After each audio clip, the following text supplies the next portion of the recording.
What's the most bullcrap sounding alibi a cop got that actually turned out to be true?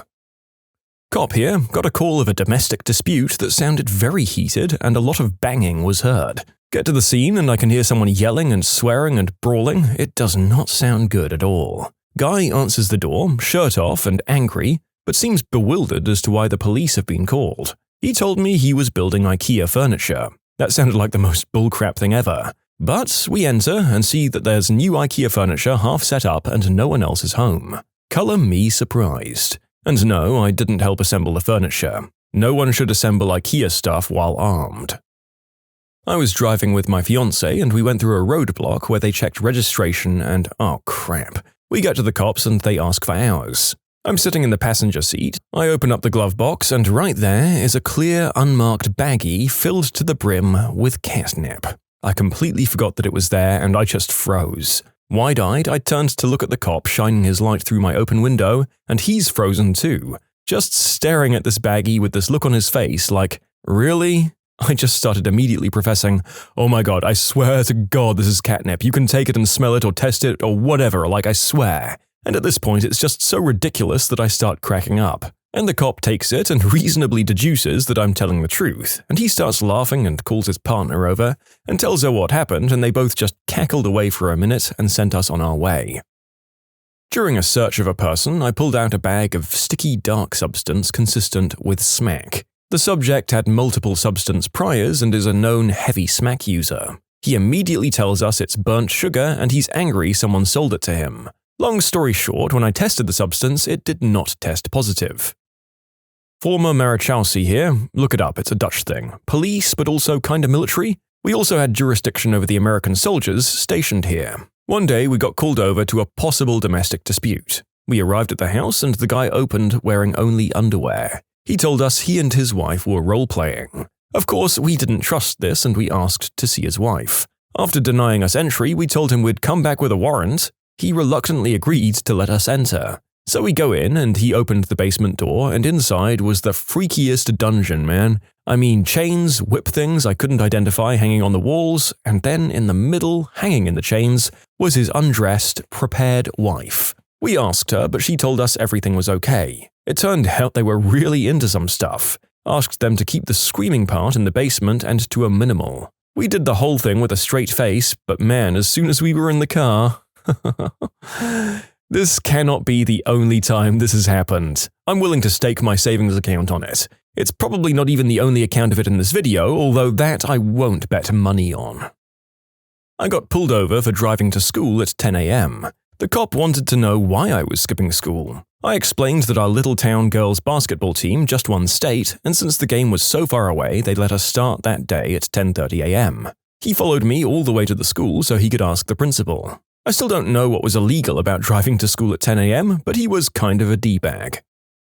You know what? I'll throw my hat into the ring as a defense attorney. A guy got pulled over for impaired driving and got charged later with a DUI. My boss gets the criminal complaint and the guy shows up for his initial appearance and tells her he hadn't been drinking despite horrifically failing the sobriety test. The last part of that test is a breathalyzer, which he refused. Refusal is an automatic failure in and of itself, without failing the nystagmus or follow the finger test, the walk, the leg lift. My boss is literally sitting next to him and he's obviously wasted again, disappointing but not uncommon for alcoholics. The deputies arrest him for bail jumping because he drove himself to court that day, and while out on bail he's not supposed to drink. He adamantly denies drinking. The blood tests come back. He didn't drink.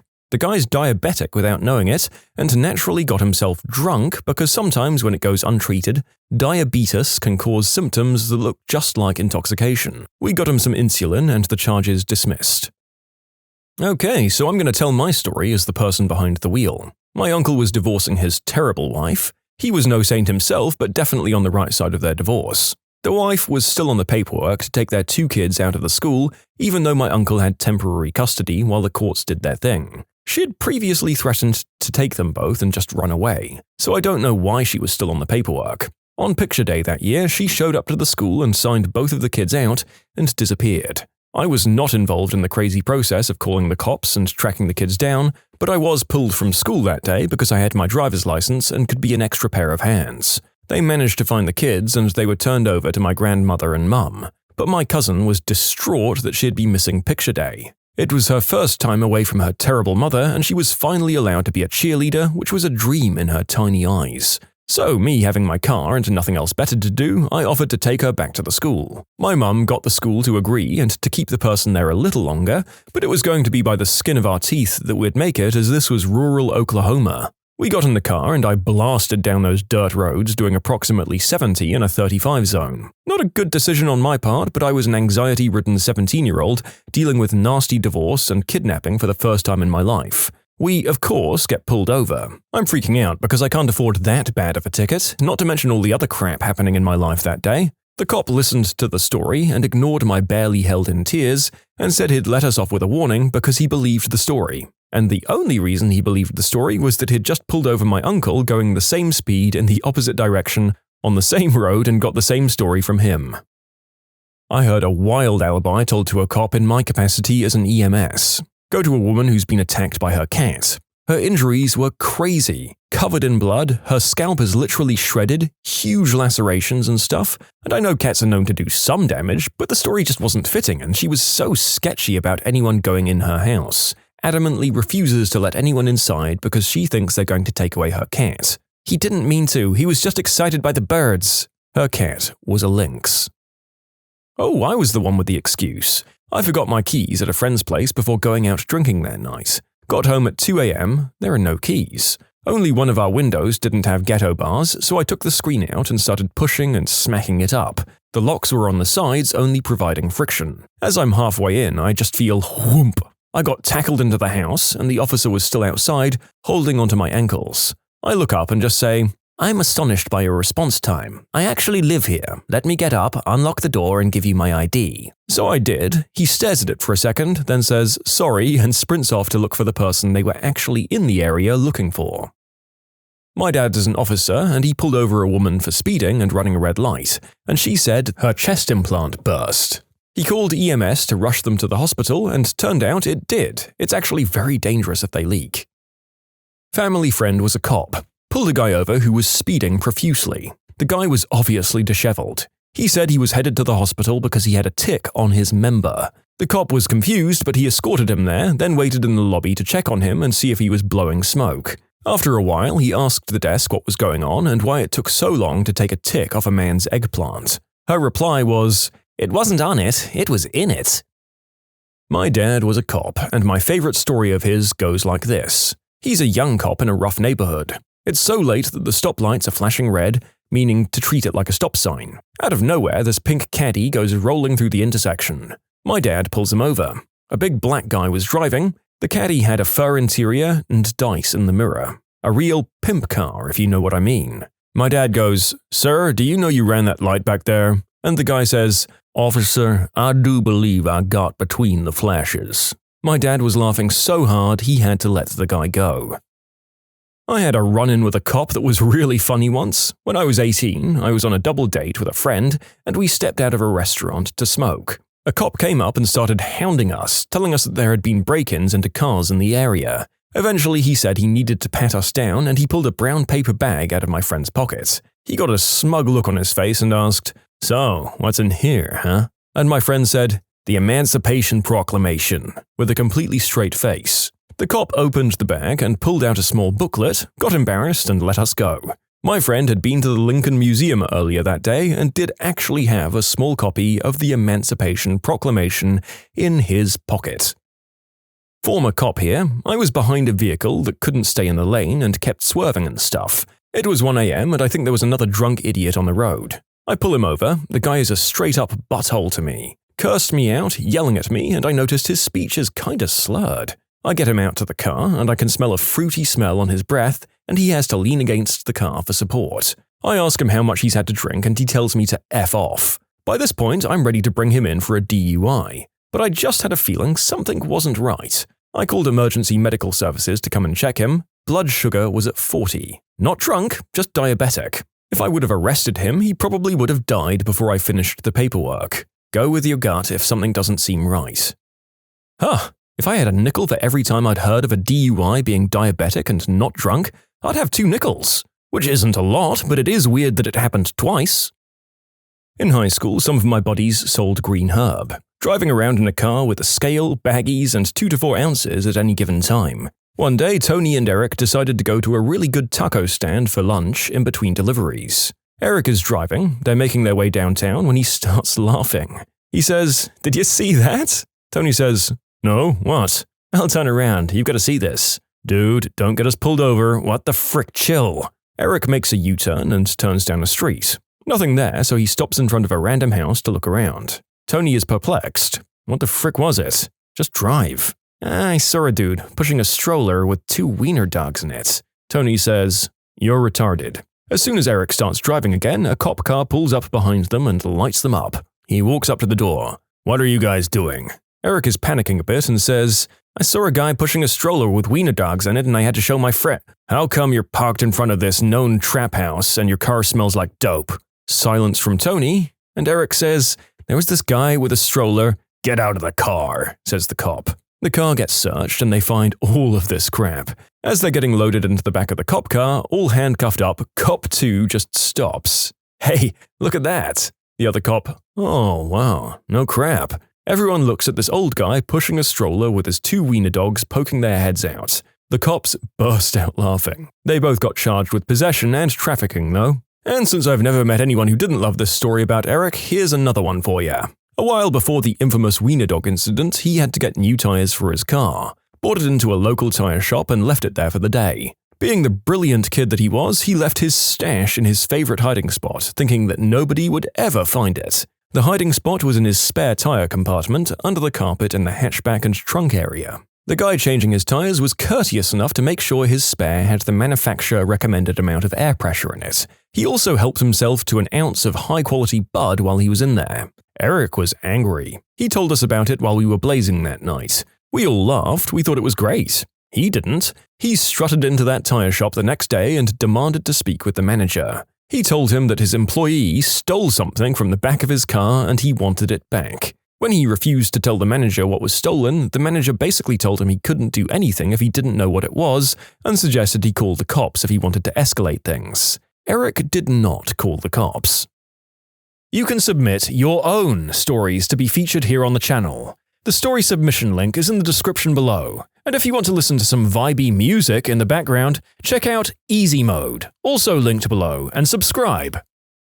I had a run-in with the Fuzz a few years ago and I wonder exactly what they thought when they first stopped me. I'd taken a cab back from a work party and I was pretty drunk. My friend and I had just moved to this new apartment, so I accidentally gave the cab driver the wrong address. I ended up on a block that looked very similar to mine and a building that looked like mine. There were 2 doors before getting into my apartment door, which was on the 1st floor. Like my apartment building, they left the 1st door unlocked and locked the 2nd door. I kept trying my keys to open it, but I couldn't and I was confused. I went outside to look for my car and it wasn't parked there. That's when I realized I was on the wrong block. I started walking in the direction I thought my apartment was when a cop car pulls up. They ask me what I'm doing and I tell them, "I'm really drunk and I just want to go home," which was the honest truth. They told me they got a call about someone trying to get into an apartment building. I guess the people in that building woke up and thought I was trying to break in. They were super suspicious of me at first, but eventually it became clear I was just some drunk idiot and not a burglar. They ran me through to make sure I didn't have any warrants or anything, and when I checked out, they offered me a ride home. The ride back was hilarious because when we were getting to my apartment, I tried telling them that it was a bit complicated to get to because of all the one-way streets. The officer driving was like, "Who do you think you're with?" and then turned on the lights and went the wrong way down the street to get me home fast. It honestly felt like I was with the 2 cops from Superbad. My 4th grade teacher went to a cousin's wedding in mid-July. The cousin had overestimated how much champagne they'd need at the reception and was giving away bottles to anyone who was interested. So my teacher took 3 and put them in the back seat of her car. Again, this was in a hot summer day in July. After saying their goodbyes, my teacher, her husband, and her parent piled into the car and pulled out onto the highway, where 2 of the bottles burst open, spraying champagne everywhere and causing quite a ruckus. Of course, while this was happening, the car was swerving as the driver was also getting bathed in sparkling champagne. So it came as no surprise that as soon as they collected themselves, they saw the familiar flashing lights of a state trooper and pulled over. According to my teacher, the first thing the cop said was, I'm not going to ask if you've been drinking because I can smell it from here. My teacher tried explaining what had happened, but the cop wouldn't hear of it and ordered everybody out of the car. That's when the cops saw that everyone, both drivers and passengers, were dressed in their finery, but soaked with champagne and looking quite shaken. A cursory search showed the open bottles, but the cop still insisted on a quick sobriety test just to make sure. I kinda have to wonder if the alcoholic fumes no doubt pouring off all of the drenched people would have affected the results of a breathalyzer test, but then again it seems like there was a fair body of visual proof, so maybe he'd give you the benefit of the doubt. My first ever real call was for a flasher at the local park. When I got there and finally found him, it was a mentally impaired young man, aged 16 or 17, who had a pair of headphones on going full Donald Duck. I said, "Hey man, come here. What the hell is going on? You know you have to keep your pants on, especially at the park." He goes on to tell me he had a bad itching down his pants and couldn't take it anymore, so he had to rip them off and was running home to get help. I said, "Come on, you couldn't make it home first?" And he said no, he had ants in his pants. As sure as crap, according to more than one witness's account, he had been sitting in a sandbox playing at the park and accidentally on a nest of red ants that had crawled up his trouser legs. I'm not a cop, but once I got pulled over by a fire truck. It was Orlando in August 1990. It was close to 100 degrees outside. I worked for a computer rental company. We'd rent computers to companies in town for trade shows, or for a lot of other situations. The company van was a ragged-out Chrysler minivan with 180,000 miles on it. The AC didn't work, so the windows were down. I was coming back to the office in heavy rush-hour traffic, and I found myself in a right-turn-only lane and couldn't get out in time. So, I was forced to make the right turn. I hit the gas to speed up and get in front of the people making a left turn into my same direction. I had to get all the way over to the left side to make a U-turn. So I cut off a fire truck to do it. One of the big squarish fire trucks with the flat front. I cut them off and got in the left lane to wait for the green arrow. I looked out the window to my left and saw a Dixie chopper lawnmower mowing the grass on the side of the road maybe 15 feet from me. It was already hot, but this tremendous wave of heat came through the driver's side window. I thought, man, that's a hot lawnmower. The light turned green and I started my U-turn. Halfway through it, this cloud of, I thought, steam came out of the hood and covered the windshield so I couldn't see. The power steering also failed. So I fought the car trying to get back to the gas station at the corner so I could find a payphone. And yes, that is how old I am. Because I couldn't see, I missed the turn and ended up turning into an apartment complex. About this time, the cloud stopped and I could see again. Still no power steering. So I fought the car to do a U-turn so I could get back to the gas station. At this point, the fire truck I'd cut off turned into the apartment complex, full lights, and blocked me in. Two huge firefighters got out of the truck holding fire extinguishers like beer cans. "Excuse me, sir, did you know your van was on fire?" Turns out, while I was cutting them off, I'd been shooting flames out from under the passenger side of the van. They hit the lights, did a U-turn, and came back to me. The wave of heat wasn't from the lawnmower. They checked out the van and let me go. The cause turned out to be a damaged power steering line. It sprayed power steering fluid all over the exhaust manifold and caught fire. In short, cut off a fire truck while on fire. Got pulled over by said fire truck.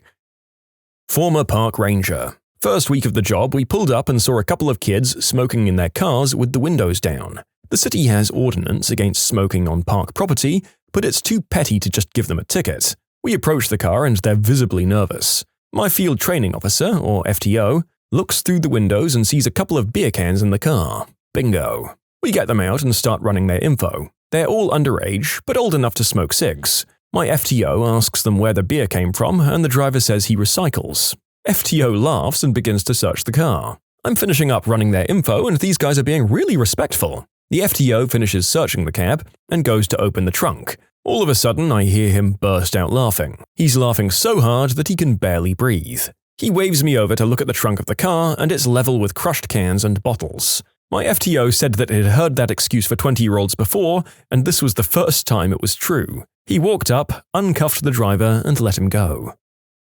I did get stopped once for eating a taco. I worked at a community college in LA that had a high school right next to it. Well, there was a lot of substances sold through the fence at that high school, so there were always cops driving up and down the street between the schools. Couldn't get a parking pass since I just worked at that school, so I always parked on the street. I hit up Taco Bell for lunch and was sitting in my car eating my double-decker tacos when a cop car drove past. Next thing I know, he's flipping a U-turn and heading straight for me. He slides to a stop, driver window to driver window, and yells, "What the heck do you think you're doing?" Stunned, I just said, "Eating my lunch." Well, he isn't buying it and says I'm hiding something. I just hold up my taco and look so confused. He burst out laughing and peeled out. I saw him a few times after that, and he always waved and had the biggest grin on his face. I had a smack addict who I arrested for a warrant. While searching her purse, I found a small container with a greyish-brown substance in it, consistent with smack. When I asked her what it was, she started laughing. She told me to test it because it wasn't smack. I tested it, and sure enough, the test came back negative. She explained to me that inside the container were the ashes of her dead cat. She said that when she goes to pick up smack for her friends, she'll take some for herself and cut the rest with her cat's ashes. Her friends have been snorting or shooting up some of her dead cat. We got a call for a kid. He was 18 and a gang member. Apparently he was brandishing a firearm. He had pulled up his shirt pretending to brandish said weapon to intimidate somebody. The person calling only saw a holster. After we got there, he kept telling us it wasn't a gat but an adult toy.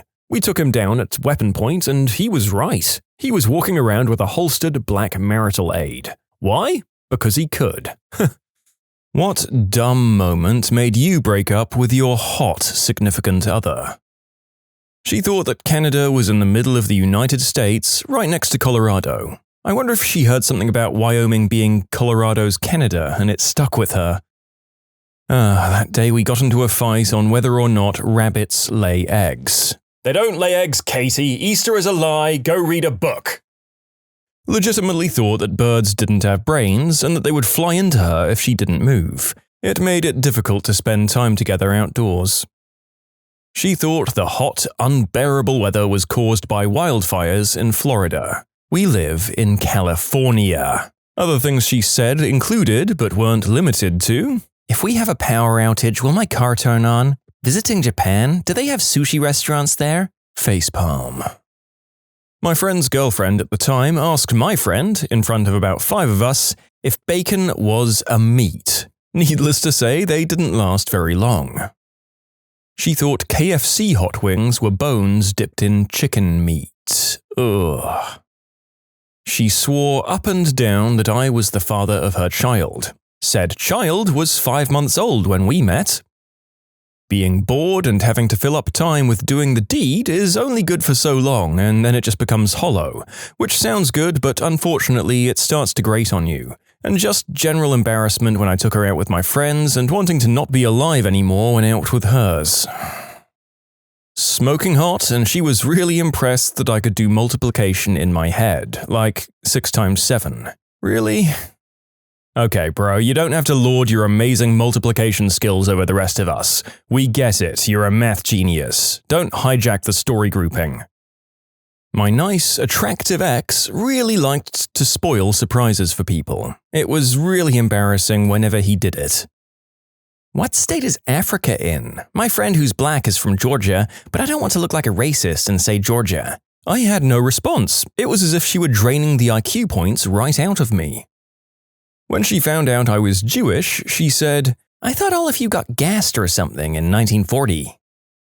Such a gorgeous man, but so dumb about health. After we'd finished doing the deed one session, he asked me why I liked him to wear protection. I explained I didn't like that he wore them. I told him I preferred it without, but I was worried about pregnancy and disease, and he was like, "Huh, I never knew that." Immediately went to go get tested after that, and I had him tested as well. Had to make sure to give him a lesson about the dangers of unprotected boinking before I finally broke up with him.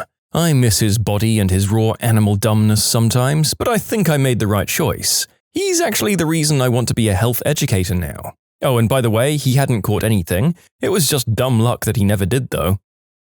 He kept pointing out that I was smarter and had more degrees, and he'd introduce his friends as his kind of people. It was frustrating because I never brought up my academic background around him, and it doesn't define me. A friend of mine used to do the same thing. When I stopped wanting to hang out with him, he said it was because I thought I was too good for him and his buddies. No, dude, I stopped hanging out with you because you kept bringing it up. She was gorgeous and a few years older than me. The second day of texting, she got in contact wanting to go out dancing, and I replied, "Okay, but just to let you know, I'm not that good. I have 2 left feet." She stopped replying to me. I thought to myself, no, she didn't actually think, did she? So I replied about 3 hours later saying, "Just so you know, I don't actually have 2 left feet, it's an expression for being bad at dancing." Her immediate reply back was, "Oh, thank God." It was at that point I knew I couldn't ever. She was a model but made her decisions based on her psychic's advice. He thought women's chests were always filled with milk and he believed bazillion was an actual number. That it was okay to not use protection because it wasn't God's plan for me to have a baby right now. Get the frick out of there. When she turned around to me at the end of Independence Day and said to me that the movie was completely unrealistic because UFOs aren't that big in real life. His friends took me aside and told me that he has a history of whacking his ex-girlfriends. One of the guys actually looked scared that they were telling me. Goodbye, Johnny. I noped the F right out of there. I couldn't teach her how to play Tetris. She just couldn't grasp the concept of the game. It frustrated me so much that I stopped seeing her. When I later saw her in one of the Playboy College Girls issues, I was filled with a remarkable amount of regret. I'm actually marrying him in 13 days. I don't think he's dumb. He is very good looking though, but some of the things that he says do come off as such. He said something as I was saying it, and when I told him I was just thinking the same thing, he said, "I have tilapia." After a few minutes of having him repeat what he just said, he finally said, "I can read your mind." He meant telepathy, not a fish. He also thinks the curbs on the street are called curves, and thinks that raccoons are called ratcoons. He also says, "The bottom line is..." Oh, and this one just happened. We were playing with our daughter's dinosaur train toys, and he thought they were called carnivores because they eat plants and crops. There are just so many things, but I love them. He makes me laugh, and he's very nice. My old friend was dating a really hot girl when one day she pulled out chocolate milk and a strainer. With said strainer, she tried to turn chocolate milk into regular milk. The next day, he started questioning his choices.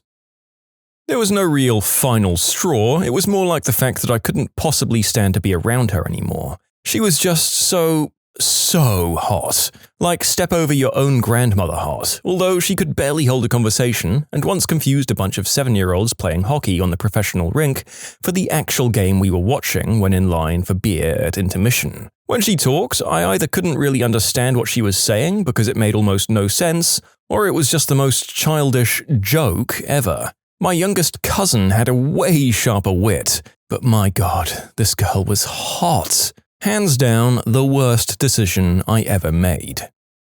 Oh, this girl was definitely out of my league looks-wise, but she was proud of being stupid, petty about everything, and just annoying. But whatever, I was in my early 20s, and for whatever reason, she liked me, so I went along with it. Things seemed to be going fine when one day she asked me why I always drink so much.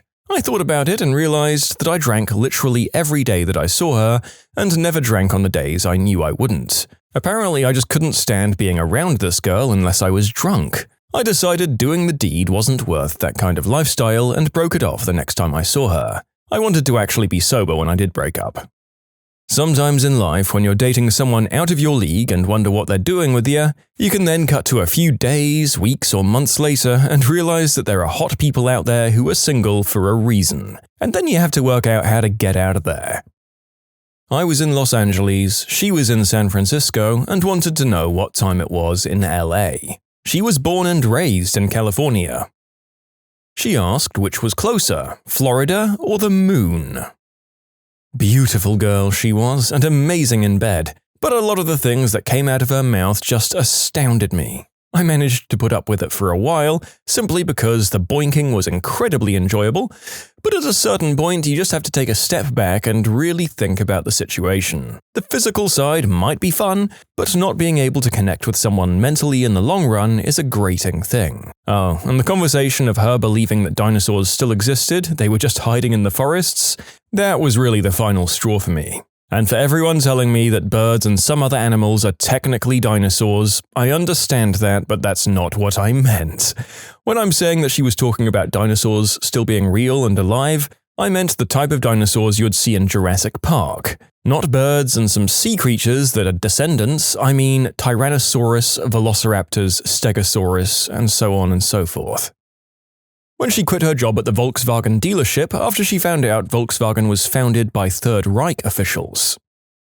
She thought Central America wasn't a thing. I mean, she's right. North or south? Pick a damn continent, Panama. Super, uber hot and a compulsive liar. The lying is what made her dumb. Like I'd believe she was a stage designer for major tours at age 19. That's a stupid and unbelievable lie, and they just kept coming. She was against immunization. She was convinced that the moon landings were faked. He was a model, but so dumb. I was getting ready for law school, but very inexperienced when it came to dating. We had a lovely time for a while, our chemistry was great, but he eventually ghosted me. A year later, we chatted online to catch up, and he admitted to me that he felt like he wasn't good enough for me, and that's why he stopped talking. With more dating experience, I now know that we wouldn't have worked out as a couple anyway. I realize now that dating someone of similar intelligence is more important than dating someone with superior looks. But damn, he sure was cute and had a majestic python. Gorgeous blonde girl, but really dumb. We met at work and my friend was her friend's brother, so we started talking a bit. She knew her boyfriend was cheating on her, so she cheated on him with me. I felt kinda bad, but her boyfriend was such an awful bullying d-bag. Then they broke up and we started going out. And then a few months later, she dumped me to run away to North Dakota with him. I wasn't really mad, they were both crappy people and deserved each other. She cheated on me, plain and simple, but to add salt to the wound, the guy she cheated on me with had the same name as myself. I mean, maybe she was really stupid and just got confused? He doesn't look like Johnny, but it's his name. Smart. When you cheat with people with the same name, you can't scream the wrong name during intimacy. You've got to give her credit on that one. You can submit your own stories to be featured here on the channel. The story submission link is in the description below. And if you want to listen to some vibey music in the background, check out easymode, also linked below, and subscribe. His job was laying people off left and right. So, what does he do? He buys a car on payments. He lost his job the next week and had zero savings. I just couldn't handle the stupid anymore. To everyone saying he needed the car to get to work, no, he didn't. He had a reliable way of getting to work. He didn't even have his driver's license until after buying the car. He bought a car out of his price range at any rate. He had a history of buying things on credit and already had $3,000 worth of electronics bought on a credit card at the time. None of it paid off. The car was a fun purchase when he had zero savings and had a high chance of getting laid off. Such a stupid decision. Was listening to 9 Inch Nails. She called it stupid. Switched over to Wu-Tang. She said it was even stupider. Look, dig what you dig, but sometimes you just know things aren't going to work out. He was a total hottie, with wealthy parents who took us on a nice vacation one time and were super sweet people. The bedroom life was great. My first climax was had, which is a big deal for a college-age girl, just getting past the initial awkward teenage fumbling phase. But he was stuck in the grade school mindset that being dumb was cool. I said something along the lines of making a C on my first calculus exam, and he bragged about failing an entire college pre-algebra class. I just kinda ghosted him after that. On the second date, I got to meet his not-so-attractive, not-so-smart family. It was a super awkward 2 hours at the Olive Garden. Really? I've never met people who were so dumb that I couldn't at least just talk about their hobbies or something to keep them talking for a while? Unless they are that most unfortunate combination of dumb and boring. Most people aren't that genetically unlucky, though.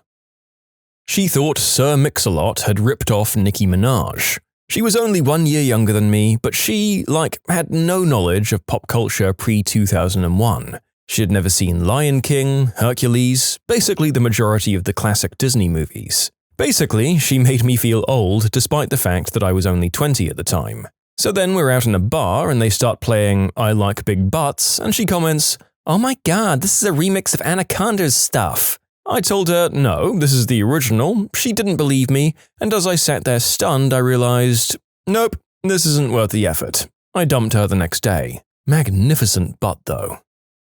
She told me to smell her hair one time and proudly announced, "It has fruticus in it." What? I replied, like people do. Fruticus. It's the main ingredient. It's by Garnier. It comes in a green bottle. It was fructis. Garnier fructus. She's still banging though, just dumb. I had to explain a Larry the Cable Guy joke to him. She was allergic to bananas, but she liked the flavor, so she ate banana-flavored baby food on a regular basis. If it didn't trigger the allergic reaction, that actually sounds pretty clever. If it still did, then I see your point. That's actually quite possible, actually. Several allergies only apply to unprocessed fruit or veggies. I have a friend who gets painful eczema from eating raw tomatoes, but soup or sauce are perfectly fine. Watching Star Wars when a scene with a hologram comes up. If they can do that kind of thing for a movie, why can't they do it in real life? Jesus tap-dancing Christ. She was a yoga instructor who was constantly getting attention from other guys. Constantly. I knew her through a mutual friend, and I suppose she found the fact that I didn't chase her appealing. Regardless, she initiated with me. We dated for a bit. Physically, we were very compatible. However, she was constantly demanding attention from me and expected me to cater to her every whim while we were out, which I would do to a degree, but never to her satisfaction. Because of her attractiveness level, her previous boyfriends would do anything for her at the drop of a hat. That's just not really my style. I wasn't ever disrespectful of her or treated her poorly, I just wasn't a relationship gopher. One night at a friend's birthday, even downtown, she kept telling me about how many guys were hitting on her at the location we were at. She became irritated that I wasn't up in arms about the whole ordeal and that I should show more concern about how much attention she was getting. I responded with, "Should I worry about you going home with one of them?" And she replied, "If you don't start acting like you give a crap, then maybe I will." My final response was, "Go for it then." It may have been a little callous on my end, but I was really done dealing with that kind of crap. When she asked me if World War II was a war fought between England and Scotland. She thought that Cubist artists were from Cuba. She read that Picasso was Spanish and got confused. In an art exposition dedicated to him that she made me go to with 5 of her family members on a fricking Sunday. Oh, and I also had to explain to her why climbing up a staircase was harder than climbing down, and for that I also had to go through how gravity works. Worth noting, she wasn't a child. She was estranged from most of her family except for one of her siblings. I asked what that sibling did for a living, and she got agitated with me that I'd ask such a thing. She was a God-fearing Republican who referred to anyone left of her political position, such as myself, as a violent liberal. I'm also an atheist. The final straw was that she wanted to have children someday, and I most definitely did not. She wasn't on the pill, so we always used protection, except for that one time she climbed onto me while I was fetching it. I instantly pictured 18 years saddled to this woman paying for a child I didn't want. We lasted a couple more weeks, but I knew it was over. She thought that the word town had 3 syllables. We were at Chipotle with friends, and out of the blue she exclaims, "Wow, I just realized the word town has 3 syllables. Tau-wu-nz," while slowly clapping with each syllable like you learn to do in elementary school.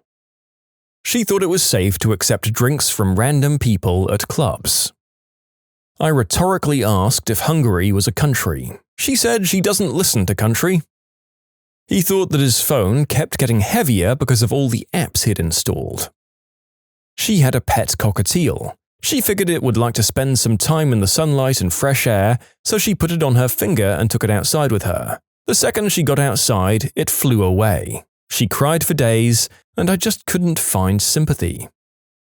She told me that the fact that I believed in evolution was the most stupid, uninformed thing that had ever come out of my mouth. I was a zoology major, now a med student. One of my classes in college was literally called evolution, and yet I was the dumb one. As a history major who was once told by a mostly lovely but not galaxy-brained former partner that history was pointless because we can't go back and see what actually happened with our own eyes, I feel for you. I had a beautiful girlfriend once that a lot of people would think was dumb. Every time she said something ridiculous, I'd just agree with her and carry it further as if we were both joking just in the same way. She'd laugh and always had a great smile with big beautiful eyes. Whenever she got mad at me for something, I'd just look at her and say, "I didn't do or say that to make you upset. Why would I do that on purpose? I'm always on your side." And she'd believe me. In fact, it was the truth, but so many people just can't get past the little peeves and annoyances. For her, it was just as simple as explaining that her boyfriend was always on her side. For my part, whenever I started to get upset with her, I'd always internally compare what I was upset about to not having her, and she'd always win. In the end, she said she wanted to be free. No reason given, and as her friend, I'd always considered love as something you give, not get. So where I could have held on, I just let her go. You can't own people anyway, and I was only ever her friend. It's been years, and I'm still the only person she's ever had a long-term relationship with, and she's still the only person I've ever loved that much. Insisted that he needed to change out the air in his tires because it was springtime. He said the air in them was winter air, and the pressure would be all wrong because it was too cold. He emptied his tires completely before refilling them. These stories are the braggiest of the humble brags. Well, after I told her I was an apprentice of Stephen Hawking while simultaneously working in a lab developing a cure for a transmissible disease, she took out her beautiful double D chest and asked me if chicken was a fish. I knew we could never be together then. Barf. She asked, "Is it true that you're colorblind?" I said, "Yep." "Oh wow, that's awesome. I look so much better in black and white." Here are some examples. She saw 10:10 p.m. on a digital clock and asked if 1001 was ever a year. She knew we were in 2000 and something, whatever year it was, but wasn't sure if 1001 had ever been a year. She tried tanning under the lights in my living room. She wanted to put diesel in her car because it was cheaper. She thought a lower unit price at Walmart was more expensive. You get less units. How is that better? She thought doubling the recommended heat in the oven would cut the cooking time by 75%. Seriously, no clue how she came to that conclusion. She also thought the sport of bowling was started by people with 3 fingers. I may have suggested that one to her to see if she'd buy it, and she did. She was definitely a 9.5 to 9.7 out of 10, but she had the social skills of a particularly stupid hamster. She tried to be best friends with everyone instantly, which drove people away almost all the time. She couldn't maintain any female friendships. She used doing the deed with people like a bargaining tool and gave it away too easily. She had no maturity or coping skills, she valued nobody else's time or energy, and the final straw was that when she imagined that a guy outside the bar made a rude face at the bartender, this offended her, so she went outside and proceeded to stomp this dude on the shin. For no frickin' reason. I said, F that, and I bailed. She thought the periodic table was an app to keep track of her cycle. While having dinner with my family, she insisted that she wanted to go into politics. Cool, I'm okay with that, just stop talking, honey. The next thing out of her mouth very genuinely was, "And if that doesn't work, I'm gonna move to Florida and become a mermaid." A fricking mermaid. What phase did you shock your parents by never growing out of? Skateboarding. I'm 37 and I'm still at it 27 years later. Falls hurt so much more now, probably because of the falls from 15 years ago. Still, I've never found anything that comes close to replacing it in my life.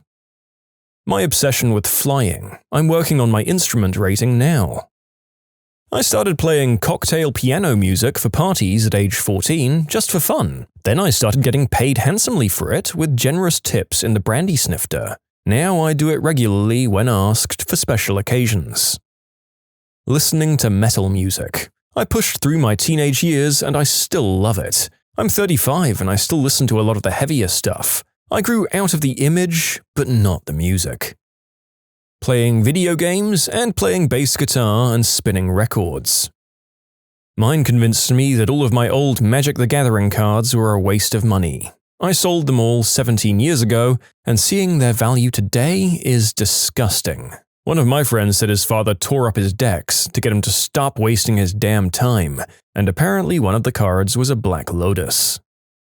Listening to music all the time. I just love picking up an album, sitting my butt down and just listening to it start to finish without ever leaving my seat. Feels a lot like watching a good movie afterwards. I don't know many people that do this either. My sister did a report on the meat industry as a freshman in high school. She became a vegan as a result. She's now 32 and has been strictly vegan ever since.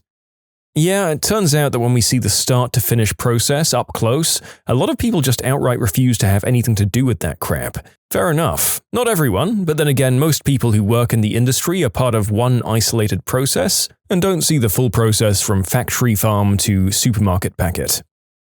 How unsocial I am. My mother was sure I'd eventually meet the right people or come out of my shell, but I quite simply don't enjoy spending time with many people. I find groups of greater than 5 a total drain of energy, and with small groups, I often get pretty bored and want to go home 2 or 3 hours after meeting up. There have been a handful of people I've met which I could really spend 24/7 with and not feel the need to leave. It's a rare thing, and weirdly, I don't really know what made them so tolerable or made me like their presence, but it does happen. It's not common enough for my mother, though. She thinks I'll end up a hermit. Not wanting kids. I've known that pretty much since the first hair grew on my Jimmy John. Everyone said I'd change my mind and grow out of it, and I never did. Me too. I find it hilarious that because they say, you'll change your mind, you also don't get to decide when you want your reproductive bits fixed. Some people might change their minds, however, some of us never will. My interest in history. My parents were against it because they didn't think that I'd ever be able to hold down a job. I worked extremely hard, earned a great degree from a top university, currently the youngest person working at a fairly prestigious job, have traveled to multiple non-Western countries, and I'm looking into great PhD programs. I never plan on not doing history. In elementary school, I was very talkative and extroverted. Good student, but always got the teachers annoyed because I'd talk to people and distract everyone. Not a class clown, just chatty. Then I got really quiet and stopped going out of my way to talk to people. I'm still introverted as F. No, I don't know what happened. My parents, mainly my stepdad, were pretty racist, and they thought that my feelings on the subject, by which I mean liking or not liking someone based only on their skin color was wrong, would absolutely change as I got older. I'm 44, and my feelings have not changed. My glorious neck-length strawberry blonde hair. Resenting them for my weird and damaging upbringing. Looking like a homeless person. Pokemon. My parents used to tell me I'd lose interest in gaming as I grew up. That didn't happen. I don't really understand the outgrowing gaming thing. It's like it was the choice of entertainment when our generation was young, and I still play games occasionally. TV was the boomers' choice of entertainment. Before that, it was music and radio. Did all of them outgrow that? Likely not. Making things and doing crafts. Ever since I was first handed crayons and construction paper, I've been filled with the desire to create. My mum thought I was crazy a couple of years ago when I quit my corporate job and opened a shop on Etsy. It was very successful and I made a lot of money. It became a little too stressful though, so I went back to my old job. However, I trained my mum on how to run the shop, and now she's able to work from home more, which she loves. I love that she learned creativity is not just a silly hobby or waste of time. Me being single. My love of cars and trucks. How much I tickle my own pickle. My social anxiety. That I didn't want children. It's been 26 years since I made that assertion, and that I thought religion was stupid. She isn't a grandmother, and I'm not suddenly a practicing Jew. The whole lesbian thing. This was submitted by user Scottish Lesbian. Oh, good thing the Scottish part was just a phase, right? Right? Fortunately, they're not out of their phase on that one either. Biting my nails. I was born brain damaged. I also have ADHD and OCD. But here's the tragic part. I don't look disabled at all. I look very normal at first glance. My parents were confused when I couldn't do math well and had trouble, huge trouble with tasks such as setting the table and cleaning. They thought, the kid is just pretending to be stupid to mess with us. This is all just a long con to get out of chores. I'd also often fall while biking or roller skating. They got angry with me and told me to quit being so careless. I'm 27 and they still think I'm just messing with them. Normal people just don't get it. They just don't. Their attitude is, what do you mean you can't set the table? How is that even possible? It is possible. It's absolutely possible. They say, a 4-year-old could do this, so obviously someone who's 27 could too. No, he or she couldn't. Maybe it's counterintuitive to you. That doesn't stop it from being 100% true. The fact that your parents can be this deep in denial when you've presumably told them that you have been diagnosed as these things is both breathtaking and deeply tragic. They'd be happier if they accepted it, in all likelihood. Having piercings and tattoos on my body. I have facial piercings that'll be turning 18 this year. Although my parents swore no one would ever hire me with piercings and visible tattoos, I'm a gainfully employed medical professional. Reddit. It's been part of my daily routine for 13 years. Being gay. My grandma still thinks my younger cousin is confused. He just turned 33. Crap, I thought it was just a phase. From 11 through 19, I just sat there like an idiot thinking, everyone goes through these confusing feelings about being gay. I'll grow out of them. Then one day in college, I realized, oh no, wait, this is permanent. In middle school, I legit thought it was normal to look at men in the buff, because obviously I was just curious about the male anatomy. I thought one day my body would flip a switch and I'd start being attracted to women. They thought I'd grow out of talking back. Now I'm an accomplished intercollegiate debater. Wearing black all of the time. At one point in middle school, my parents refused to buy me any more black clothes, so I opted for dark purples and blues, which they couldn't really argue with. Over 15 years later, yeah, there's a reason I wore all black as a kid. It looks good on me. And so 90% of my wardrobe is still black, with exceptions from my other favorite color, teal, and some striking navy blue dresses I've picked up over the years. Me not ever wanting to have children. I found myself a great child-free husband and we're living happily ever after. Despite my parents and everyone else saying I'd changed my mind. I've known it since I was 12, I'm in my 30s now and I've never been more sure. I love my life. Luckily for them, they've accepted it. Atheism. I grew up in a fairly religious household and when I was a teenager, I stopped believing in God. They figured I'd come back to the church eventually, but after 16 years, it's not looking likely. Depression and anxiety. It's been 15 years. Still going strong. Yay! Anime. Nope, that crap stays with you for life. My parents gave me so much crap for it. But I liked it. They'd belittle me, forbid me, and generally judge me for my interests as if I was some terrible person. My mum didn't get it because apparently it's gross and weird, and therefore the worst thing ever. Didn't matter that I was lead in the school musical, never went to parties, got good grades, and played sports. I was wrong and messed up for liking anime. Now, at 27, I still enjoy it. It didn't warp me or mess me up.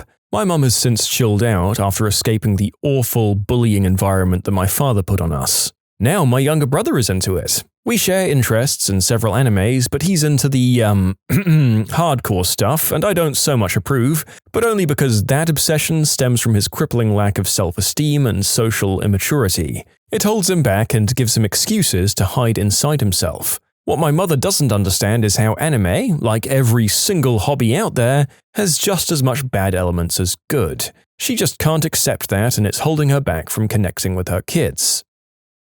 Being a girl. Yep, thankfully the phase theory went the way of the Barbies a long time ago.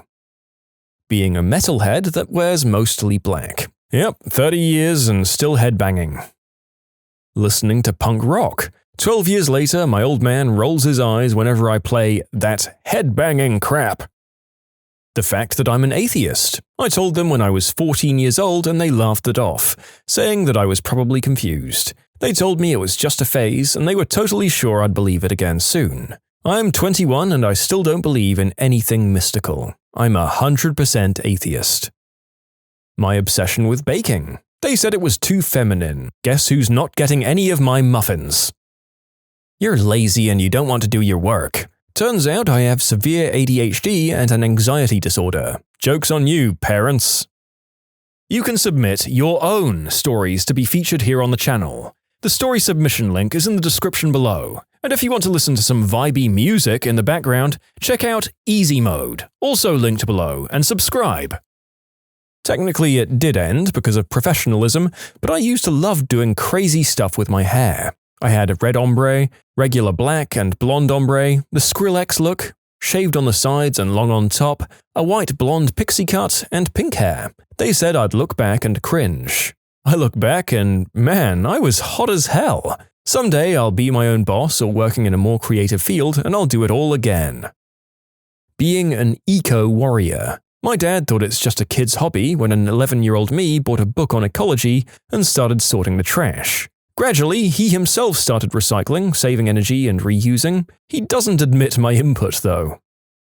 Physics. Social conventions and parental expectations of a safe, job-secure major made them make me join the mainstream of engineering that rules India today. They thought I'd forget physics, shut the frick up and get a cozy, middling job catering to their normal aspirations. Well, I stuck with it, self-studied physics, and they began supporting me in patches. And here I am, an undergraduate thesis in cosmology later, hoping graduate school applications in physics go well. I'm really a lesbian, and I still don't eat meat. Clichés for everyone. Dungeons and Dragons. I started playing it in '84 when I found a boxed set in a garage sale for $1. I still play it nowadays. Amen to that. The narrator's fascination with RPGs is going strong after 22 years. Although, to be fair, my parents likely knew that I was going to be a massive nerd my entire life. Those early yearbook photos are very telling. My love for professional wrestling. It started when I was 13, and by 15, I was telling them I wanted to be a wrestler. I'm 21 now and in the process of getting my body training going full blast before going to a wrestling school starting this summer. Loving punk rock, dyeing my hair bright colors or shaving my head or something in between. Being online all the time. I married the man that I met online. Video games. I'm still addicted, homies. That's what you get for never buying me a Nintendo. And, of course, being a disappointment. Mine thought that me living with them was a phase. Crap. Being socially awkward. Homosexuality. My obsession with the TV show Emergency. I'm now 55 years old and have been a paramedic for 37 years and a nurse for 24 years. Not wanting to have children and not doing substances or drinking booze. I'm 39, still child-free, and I don't take anything harder than Advil. Legos. I'm 25 and I still love me some Legos. Being vegan. Made the switch almost 2 years ago and I have no plans on going back. Wearing clothes of black, blue, and grey tones. Still stuck with some goth clothes as well. My mother told me computers were just a fad. Now I'm a support analyst making nearly twice as much as my father does after 27 years of law enforcement. I really love SpongeBob. When I was a kid, I constantly asked for SpongeBob sheets or other merch to decorate my room, but my mom insisted I style my room so it would grow with me. Senior year of high school, it was time to get new sheets, and guess what I asked for and finally got? I have SpongeBob stuff all over my room, a desk covered with SpongeBob McDonald's toys, a clock, posters, a calendar, SpongeBob stickers on almost everything I have. I even mounted a frisbee on the wall because it looked better there, and I don't play frisbee. I'm 21 and I have plans to get 2 SpongeBob tattoos in the future. I can't see myself falling out of love with the show anytime soon. Dyeing my hair different colors. I started bleaching and dyeing my hair in 3rd grade on my own, and I've been doing it ever since. The whole goth thing. I'm 29 and a mum now, and the darkness inside hasn't quite worn off. My childhood. Women's chests. My Chinese cartoon watching. Rock music, science fiction and fantasy, preferring not to be enclosed in the warm embrace of Jesus' love, the list goes on. My wife. We were high school sweethearts and no one thought it would last. Dated 3 years and then we got married and had 3 kids. Been married for over 17 years. Piercings, tattoos, and body mods. Me being a jerk. Wanting to leave my home country. It wasn't so much that they disapproved of it, but that I was just such an awkward homebody when I was younger that it didn't seem plausible. My dad traveled for a living, so it wasn't like it was a completely new concept to my family. Now my mum encourages it and thinks I should make it a focus once I leave college. My love for video games and cosplay. Been cosplaying 17 years now and gaming for 26. Being transgender. When I came out, my mum said, "No, you're not." 7 years later, she's paying for my name change. Well, I'm happy that the last bit would at least seem to suggest that she's accepted you for who you are, so congratulations. I'd say that trans, gay, and atheist seem to be the biggest answer group here. Good on all of you for being true to yourselves. Horses. Love at first sight. Mum got lucky and once managed to buy a few lessons for me. Then my father left and we were in poverty until I was in high school and could be a working student for a show barn. Traded hours and hours of work for a few minutes in the saddle of the crappiest horses that no one else wanted to ride. Not that I'm complaining. I never won any ribbons, but I damn sure learned to ride literally anything with 4 legs. I thank the trainers there that I was able to have such an opportunity at all. Fast forward a lot of years of barely being able to take some lessons here and there, and finally at 29 years old, I was able to purchase my own thoroughbred. I still work my butt off to afford him and his care. I found a barn where I can work off the majority of my board, but it's 100% worth it to achieve the dream I've had since I can remember. Now I have the best horse I could have asked for. He was a terrible racehorse, but he's the sweetest, coolest guy I could have got. Hopefully we end up eventing, but if he doesn't like that, we'll go for jumpers. His name? Abraham Lincoln Vampire Hunter. Dyeing my hair unnatural colors. I've been doing it since I was 14, and now I'm 26 with green hair. Being into art and drawing. Dad wanted me to put down the pencil and be a scientist or railroad worker. Kept telling me my uncle could get me a job when I went to design school. Joke's on him, I'm a designer now. People pay me money to draw all day. Ha! The heavy metal music and dressing all in black, nerd, goth style at age 13. I'm now 22 and I still dress that way. My endless attempts to avoid all social contact. Grew my hair out long, had a good 2 to 3 year stint where I didn't own a single t-shirt that wasn't black, started being pretty sad all of the time, and started listening to much different music. Teenage stuff, I guess. While they might have been right about the lack of colors being a phase, I still really love emo music. Emo isn't a phase, Mom. First-person shooter games, computers, anything like that. That's not to say my parents didn't like computers, they just thought I'd move on. My depression. I really do wish it was just a phase. Cartoons, video games, anime, among others. Anime, I still watch but I'm pretty selective. But I got 2 video games for Christmas and there's new episodes of Steven Universe on Monday. I'm 28, married, and we just had our first kid. Sleeping with stuffed animals, only eating 3 or 4 different foods, and watching cartoons. Being antisocial. Frick people. Hey, frick you too, pal. Being obsessed with cats. Playing the drums. About to do a 2-month tour in Europe and just got booked for a week of shows in Japan.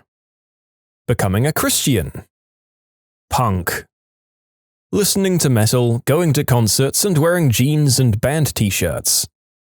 Turns out I wasn't just pretending to be bisexual and transgender, but was in fact those things. 10 years after coming out and they still think it's just a phase. Just a really long phase.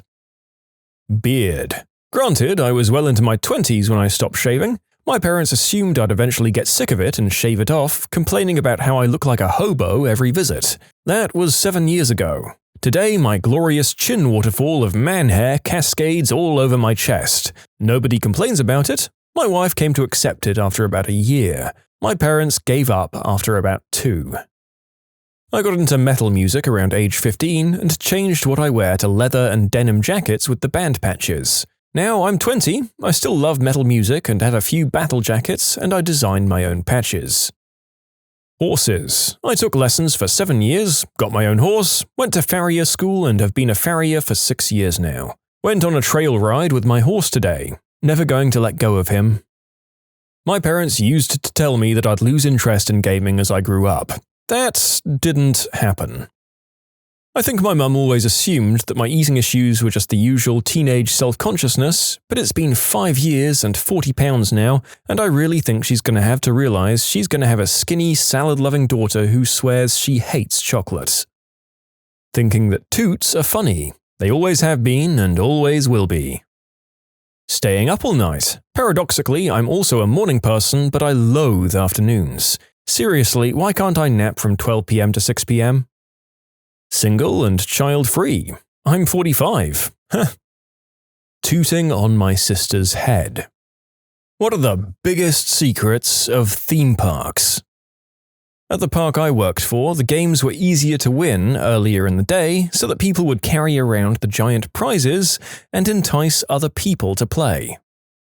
Don't ever go in the ball pits. Little kids track all sorts of food and grime into the pit, and regularly go number 1 in there since they confuse it for a pool. The balls are only cleaned once a week, and that generally means just putting them in a net bag and hosing them off. You just keep spraying until the water stops coming off brown. They're then air-dried and not sanitized in any way. Former Six Flags employee here, my park is the safest in the country because we call the rides down for rain, for people hurling, and for lost items. They could just be obstructing the track. So if a ride is down, it's probably not for a mechanical reason. We even pulled an emergency stop while I was being trained on one roller coaster because a military official lost his ID and was threatening my boss if we didn't go get it for him. If people knew how small that issue was, they'd be furious that we stopped the ride. I could individually control the speed of your go-kart, so if you were a jerk to me, you were going to lose every race you were in. All I had to do was press the button corresponding to the kart, and then would press a number that would set the max speed. It was in miles per hour if I recall correctly. Pretty sure there was also an all karts button to set the speed and stop of all of the karts at once.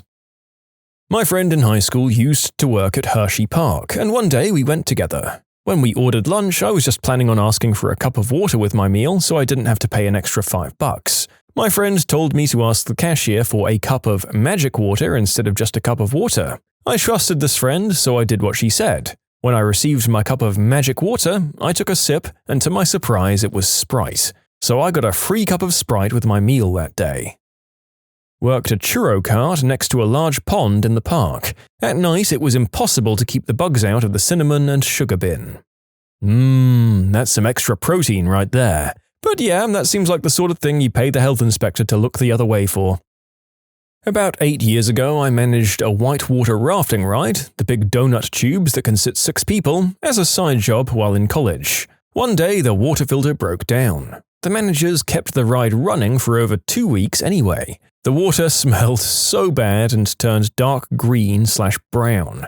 The inside of the rafts smelled like an old porta potty. We were instructed to tell guests the water filter was broken, but the water was clean, which I'm pretty sure was a lie. Thankfully, being a shift leader, I didn't need to go anywhere near the water, but I did feel bad for my employees and the guests who rode, despite looking obviously disgusted by the smell. A lot of scary, dangerous rides are operated by stupid teenagers. My source? I was a stupid 16-year-old learning to operate rides at Six Flags. Yikes. Don't they count as heavy machinery? Are OSHA regulations state by state or nationwide? Because where I live, you have to be 18 to legally operate heavy machinery. Anyone under 18 couldn't operate the photo printers at my last job because of it. I'm fairly sure they're not considered heavy machinery, which is screwed up, but that sums things up nicely. Throw up with no visible blood is either cleaned up with a sawdust-like material to soak up the liquid and then swept into a dustbin, or just hosed off with a garden hose. The coaster seat or table is usually not sanitized or anything, so you're sitting in dried chuck-up particles. That sawdust material was used way back when I was in grade school, and yep, it's used for everything.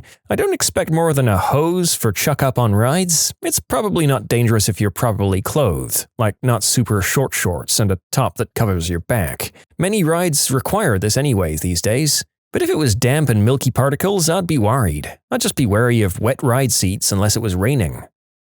My place used to say that any change or cash lost on a ride was donated to charity. If they meant the charity of their employees' pockets, then they weren't lying. Quarters were the good ones to find since it was rarely bills.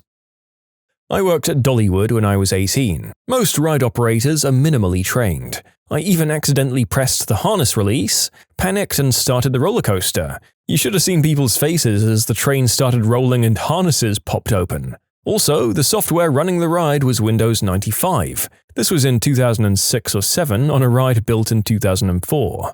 I'll add another secondary story about that coaster. This was the Tennessee Tornado, which had harnesses shaped like a U that went down over your head and across your chest into your lap. One day we had a rather large man, probably nearing 450 to 500 pounds, wearing a bright orange shirt. He somehow manages to actually get into the seat at the very front of the train, and as we're checking harnesses, this guy goes down exactly 1 click. Everyone knows that ratcheting sound from amusement ride restraints. Dozens of clicks on the way down, and this man's went 1. It wasn't even across his chest, it was a few degrees short of being perfectly horizontal across his body. The only thing keeping this man from dying was one click of a ratchet. I've ridden this coaster by myself in the morning for pre-operation check. G-force essentially holds you in the seat by itself. My 160-pound, 18-year-old body would never leave the seat during any of the loops. I don't know if gravity would have held this man in the seat had that one click failed. I just remember the three of us dock workers standing at the rear of the deck watching this glowing orange 6XL t-shirt look like a pumpkin strapped to a missile go around 3 quivering loops before coming back safely to the station. My aunt and uncle work for Disney World. Apparently when someone chucks up on a ride, it's called a protein spill. Ex-Disney cast member here, we call it a Code V. Also, if you ever hear a cast member yell 105 to another cast member, that means he or she thinks a nearby park guest is hot and the cast member is alerting nearby coworkers to see. We used to crank up the amount of salt in the fries and then build a soda stall next to it. Next, we'd remove some of the paths to trap guests in the salty fries and expensive soda area. We made a killing. Most theme parks avoid paying overtime because they're considered seasonal. Therefore, they understaff and get employees to work 60-hour weeks, usually at less than stellar pay rates. That's completely legal though. As far as shady crap, the instances are few and far between but because parks are cash cows and no one wants to mess that up. At the water park I worked at, the pools had their pH levels checked constantly. 2 people's jobs was to walk around all day and continuously check the levels. The food is crap at these places, but that's not a dirty little secret. I worked at the Fudgery in Six Flags. It's technically a part of retail, so none of the employees have any food safety training, which means the back is never cleaned properly. It had mold, and kids don't get new gloves after handling disgusting, sweaty money. Worked at Cedar Point for a summer on disaster transport. May she rest in peace. Despite being an indoor ride, it would have to go down anytime there was a significant amount of rain because the roof leaked. Supposedly because the fireworks they set off from the beach would burn holes in it, but I don't know how true that actually is. This is especially significant for disaster transport because it didn't run on a track like most coasters. It ran freely in a bobsled-like trough. So the ride itself would actually be affected by the weight distribution in a given train. It would also fishtail around corners really badly if the troughs were wet. So every time it rained, we'd send one of us to ride every couple cycles to feel whether or not it was fishtailing yet, because there was no other way to know without shutting the whole ride down to walk the troughs. If we could tell that it was fishtailing, the ride would go down for mechanical reasons. We'd wait until the rain let up, then start running empty trains through to assist with drying everything up, with one of us going through occasionally until we could tell that the fishtailing had stopped. The real secret is that the ride was 100 times more fun when it was fishtailing because it was less predictable. Another case of the ride being a little unsafe making it more fun, there was a brief period of time where someone with an employee badge asked for an air hawk from the ride operators on the Skyhawk. They'd intentionally not pushed the harnesses all the way down. Definitely not enough that you were going to fall through, but enough to get some absolutely sick airtime while the ride was going. To this day, I still try to position myself in the seat in a way that the harness will be a couple of clicks short of where it's supposed to be because it's so frickin' fun. Well, the narrator expected all the stories of gross hygiene breaches and horrible working conditions for the poor teens. He didn't expect that the staff in these places were just constantly testing to see if the rides were below the accepted level of deadliness. Absolutely wild.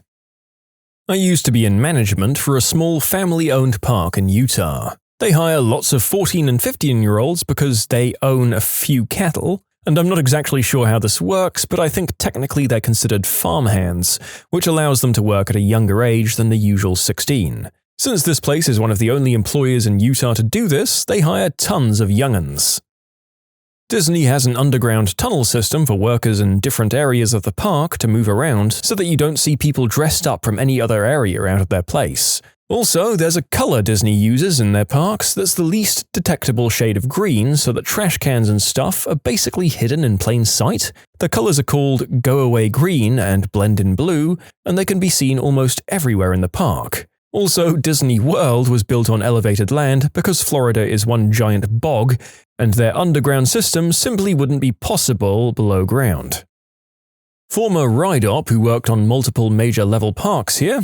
How often the ride crew members are hungover and possibly still drunk is a massive concern. You work with the same people day in and day out. You become family. Especially at the age when you don't have much responsibility other than putting gas in the car, all you're doing is partying. The park closes at 10 p.m., and by 11 p.m. you're shotgunning beers in your manager's backyard, while the new kid is doing backflips off the roof of the house into the pool. This goes on until 4 or 5 a.m., and all you have to do is be at work at 9:30.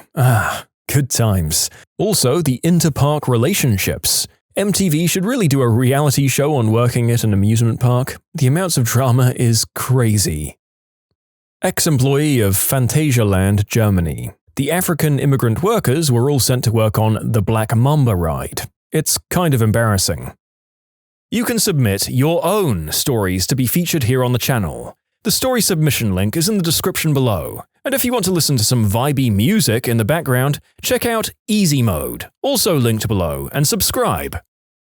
Every morning the wave pool is crystal clear. When it's not, it's because of wee-wee, sunblock, dirt, etc. Everyone knows they're full of these things, but I don't think people realize how clean the water is when it starts off in the morning. I worked at Worlds of Fun. I passed all ride operating tests without actually being at the ride itself or ever seeing the panel. Since I passed the tests, I could then operate any of the rides at any point during the season, even though I realistically had never seen any of them before.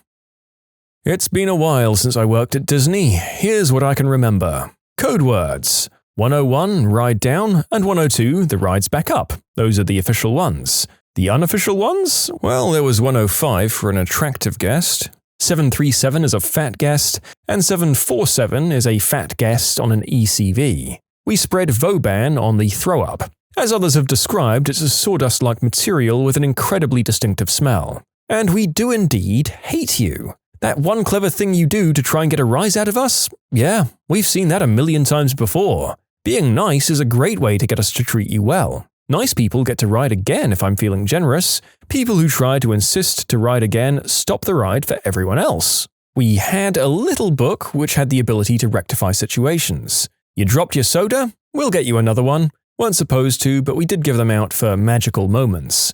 We could give you a fast pass for any ride in the park and for free food. At the end of the night, we walk the track and locate items lost. Some of the unsavory employees, cast members, would find items and take them. One guy I knew sold the stuff on eBay all the time.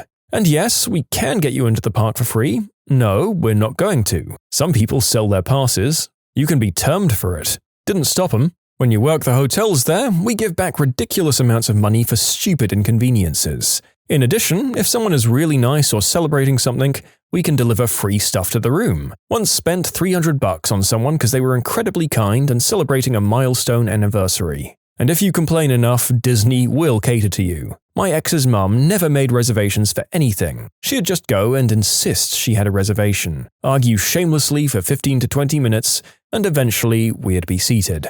It was always awkward. I didn't work at Disney during the time. I did it for Cinderella's Royal Table, the steakhouse in Canada, Epcot, Crystal Palaces, literally any restaurant. We know you're full of crap, we've heard everything. At the end of the day, it's a job, and most, aside from college program kids who actually think the experience is going to mean something in their lives, don't give a crap about you, how much you've saved for years, among the other usual excuses. We're doing a minimum wage job and we don't get paid enough to deal with your crap. Listen for context. Have a magical day is frequently used as go F yourself.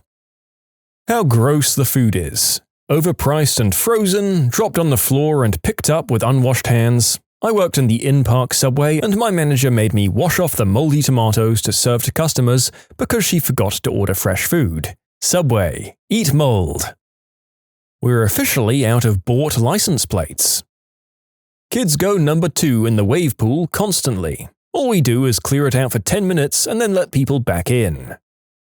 You should never mess with ride ops. Safety is always number 1, and I will kick you out of the park if you're threatening someone's safety, including your own. Listen to all the instructions given, even if you don't agree, because it's there to prevent you from being hurt.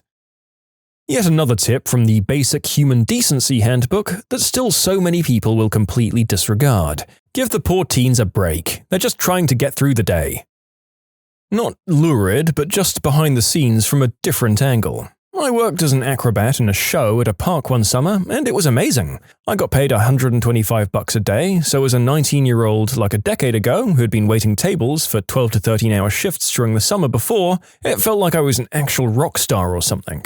I had money for my monthly rent in less than a week each month, and money to spare that I could blow on clubbing and stuff. I had 3 half-hour shows a day with 2 3-hour breaks between shows. During the breaks, I could go ride rides because as a contracted employee through the production company, I wasn't technically a direct employee of the park. It was a medium-sized park that I'd thought was large when I was a high schooler, but I got tired of the rides in like 3 or 4 days. Then I wandered the water park and found the lazy river and realized I could just ride the lazy river all day and tan and get paid for it. Later, even that got boring to do all day, so I'd just spend my time between shows getting better at my acro that I was performing in the show. But I didn't want to get hurt pushing too hard on the job since there was no workers' comp, so I ended up learning to play guitar and sing at the top of scaffolding on the set, like 25 feet up with a cool breeze and audio privacy just from the sheer amount of park noise around me. I'd do it again if I had the chance, but I'm not really good enough anymore and I have to be a grown-up. It was probably the best 4 months of my life in some ways. I think the only behind-the-scenes thing that I think everyone would be interested in is just, like, I was allowed to walk everywhere in the park. I had an ID badge that someone could theoretically check, but my costume for the show was streetwear anyway, and no one ever really checked who I was or asked why I was there at any point of the summer. All summer I just walked around exploring the minutiae of the park with impunity, and 80% of the time I could have been a random park goer and no one checked me. It really is amazing how deep you go into places just by acting confident without anyone asking if you should be there. I worked at Disney World and at Universal. I wish I had dirt to share, but both companies were on the up and treated guests with care and provided workers safe environments in which to do their jobs. What I can share for those interested: managers get paid very little but stay on for love of the job. And people in charge of rides instantly hate anyone who stands up when they're clearly not supposed to. You ruin our days by doing so, idiots. Former park ops at a Florida theme park here. My job was to do custodial work in the bathroom and pathways, like sweep, take out the trash, hose. I had a designated section while occasionally getting assigned theater duty. That $15 meal that you just paid for in the restaurant? Yeah, the employees can get all of that for $2 or $3 depending on the items. Theme park food is way overpriced for guests. If you complain enough, you will get what you want. When the theater hits capacity, I can't let anyone in. You can give me a sob story about how you traveled all the way from Antarctica for all I care. The second that you mention wanting to talk to a supervisor, I have to get them. 9 times out of 10, my supervisor will let you through the show no problem, just to keep you happy. I, on the other hand, will be slightly annoyed, but that's how things work in theme parks. There are plainclothes security officers walking around the whole entire park. You probably don't even notice. So please, think twice before doing anything stupid like doing the deed on the sky ride. There's quite a few even ignoring the markups, like even if they give a prize every time you played a dumb game, the park would still win. So let's see. Many of the people you would actually hope are mature adults and aren't drunk or on something, well, they're 16-year-old green herb users. They also live a very exciting life that makes annoying sitcoms seem reasonable. Guess who Jenny from X Roller Coaster was doing the deed with behind the fry stand? I assure you I don't care, but you'll tell me anyway. Many of those people are massively overworked, and I don't mean like, oh, he did a few hours overtime and hit 45 hours, I mean a 60 to 80 plus hour week for a month straight.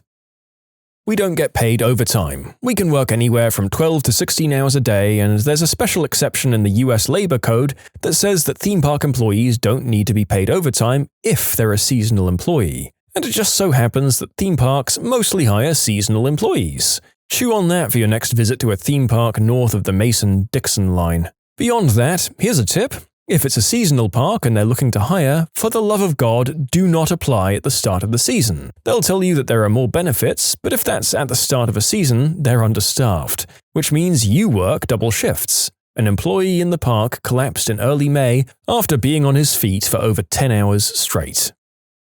A guy at a chicken tendies restaurant in the theme park was a farmer hick. He liked to do stupid pranks. Turnover was so high, a manager was 16 years old.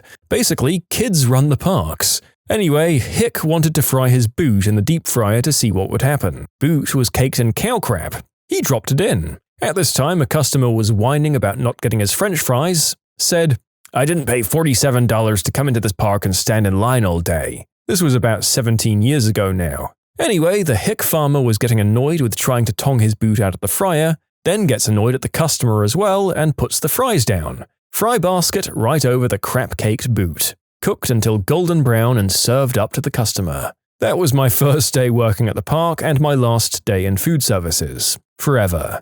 To this day, if I'm ever dragged to the park for whatever reason, I always avoid that chicken restaurant. I worked for an amusement park in Ohio for 2 summers, and the worst things I've seen are for the foods department. I personally watched a dozen french fries for one of the food stands fall off a pallet and get semi-crushed by the forklift tire, then get thrown back into the pallet to be served. They also had their entire food warehouse get closed down for a better part of the summer because of a bird infestation. The company salvaged what they could and threw it into refrigerated trailers to be served from. The summers I worked there were great, exhausting, and probably borderline illegal for the open-close shifts they had people working, going from 7 or 8 a.m. to maybe 12 a.m. or later. I wouldn't give up the friends I made there, but it could definitely have been better. Disney cast member here. We hate guests, we hate our job. The end. We're supposed to say, "have a magical day," but it pretty much just means F you when dealing with rude people. What's the most unhinged gift that you've ever pretended to love? My parents found the Amazon wishlist of someone with the same name as me, but not me. Thought it had a bunch of weird items, but decided to not check in with me or any other family member to see if they had the right list. And that's how I, as a 24-year-old male, got a maternity body pillow for Christmas. The same crock pot 3 years in a row from my ex-husband's mother. His new wife was gifted one last year. I'm certain that this woman has a pallet of crock pots stashed somewhere in her house. Once, when I was 18, my great-aunt found out I liked cats. So for Christmas, she got me a clip-on tail with matching ears. A girl I went to high school with and ended up taking college classes with wore them all throughout college. The class was on effective public speaking, and we had to write a paper and do a presentation on persuasion. We'd choose any topic to persuade someone into trying said topic. Her choice was on why you should be a furry. Maybe your aunt thought you were into that? My brother, maybe 11 at the time, took the wrapping paper off his gift from our grandmother. It was in a tape dispenser box, and cue everyone laughing, "Oh, you got a tape dispenser." We got pretty quiet when it turned out to be a tape dispenser. Ooh. Lesbian Christmas. My parents thought I was a lesbian and wanted to be supportive. They gave me pink triangle earrings and poetry books by lesbians. I'm not gay. The very first holiday after my wedding. My mother-in-law sends my wife and I, each separately, the same self-help book on how to survive living with a hostile spouse. Not how to divorce or anything, but how to live in the relationship with an awful, bullying significant other. Not just to her, not just to me, to both of us. 2 copies of the same book. My sister bought me a CD she really wanted for herself. When I opened it, she said, "If you don't like it, I'll just take it." I didn't like it, but I kept it. Screw her. That is the sibling pettiness that most of us can relate to. I don't want it, but I'm going to keep it so that you don't get to enjoy it. But I'm not saying your sister didn't have that coming. Most of us really are just the worst at that age.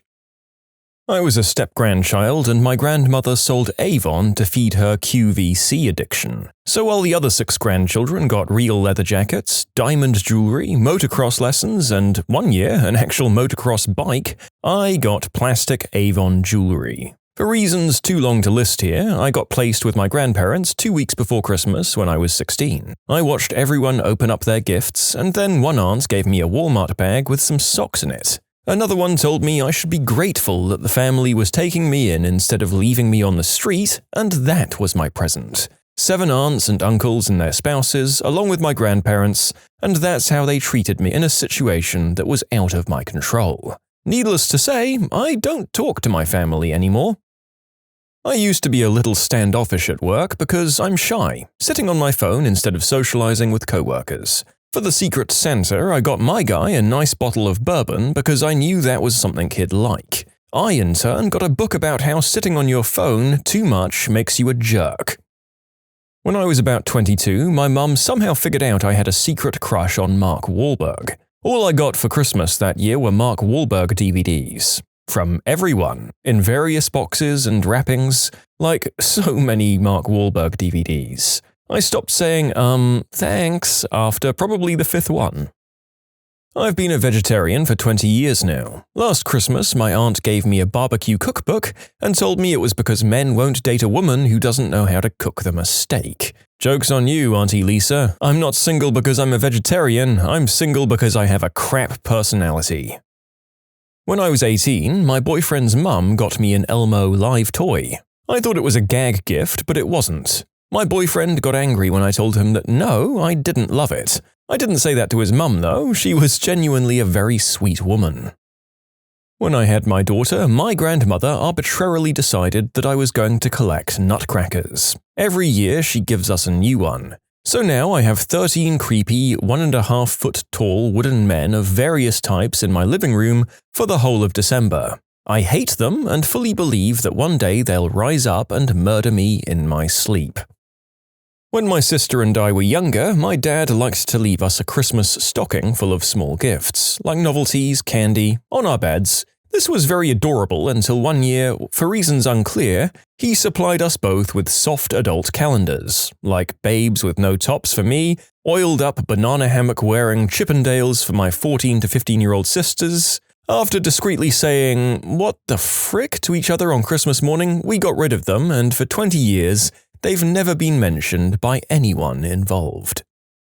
A hot pink sweater that was literally covered in sparkles with a little bow on it. I was 17 and I had to pretend to like it so I didn't hurt my aunt's feelings.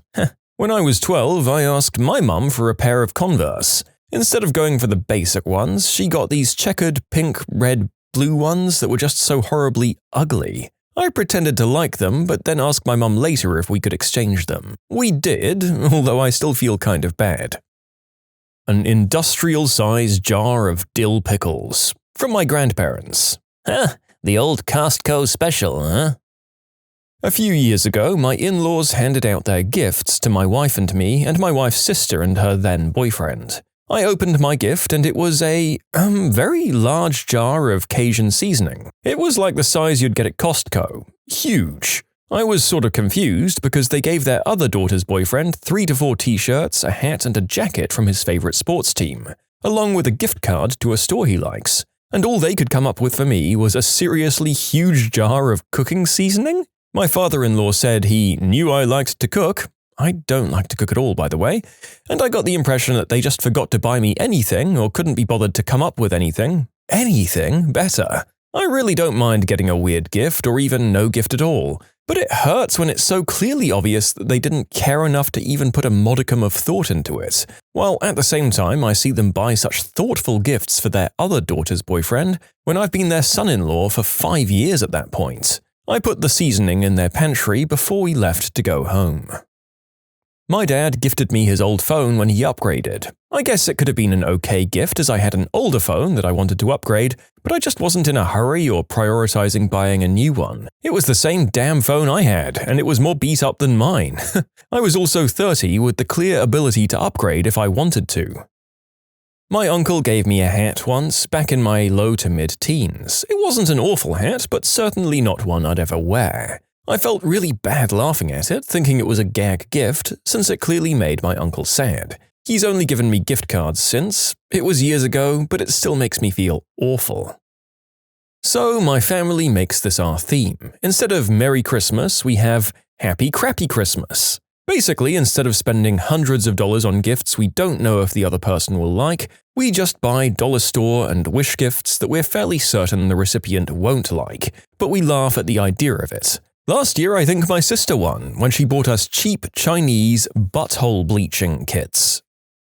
My sister-in-law gives us salt and pepper shakers. The uglier, the better. We have about 10 pairs now. She buys them at yard sales. Usually it's some long-grown kid's school art project. 2 walnuts glued together with googly eyes, and a salt shaker drilled in, 2 psychedelic mushrooms, and 2 very deformed cats.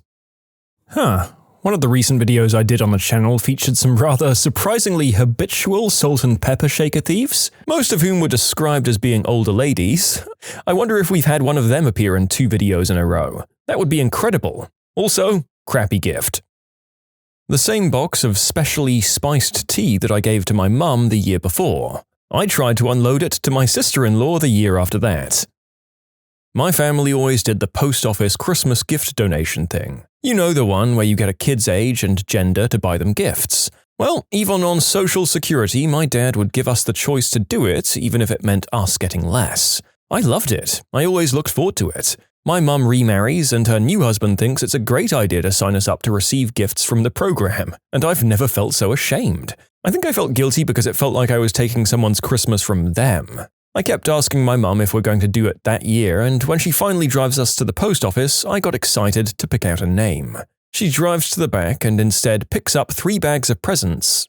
3 bags for 2 kids? I was mortified. When I finally opened the presents, they acted like they got them for us.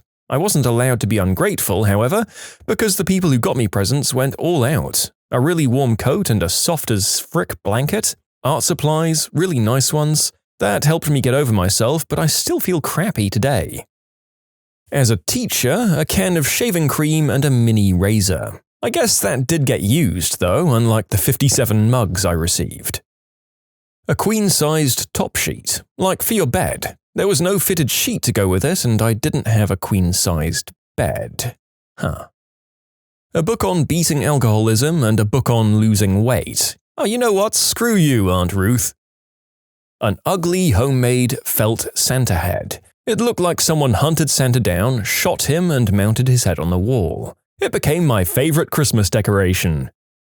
My sister always buys me joke gifts. The coolest one was a Chinese bootleg Thomas the Tank Engine Voltron. The most what the frick one was a gourd. A jar of peanut butter that was already open. God bless you, Grandma. After a horrible breakup, I got drunk one Christmas morning, went to my room to get my roommate her gift, and came back with an open jar of peanut butter and a half-eaten cracker. I was mortified when I sobered up. My roommate insisted on keeping the peanut butter. My grandmother sent me a pink dress in a size 8 with cutaway shoulders one year. I was a 16-year-old boy. You can submit your own stories to be featured here on the channel. The story submission link is in the description below, and if you want to listen to some vibey music in the background, check out easymode, also linked below, and subscribe. My wife still receives a little kid's coloring book and crayons every year from her one grandpa and his wife for Christmas. She made the mistake of telling him that she liked to color when she was 8. A year ago, my mum got me a small, novelty-size butter churn for Christmas. It's not pretty, it's not an art piece, and it has no decorative value. The same year, she got my younger brother a Nintendo Switch and Breath of the Wild. One time, my aunt was on the wrong combination of medicines, and yes, she did eventually correct it, but while she was on the cocktail, she gave my brother and I gift bags that had a single clementine and 2 unsharpened pencils apiece.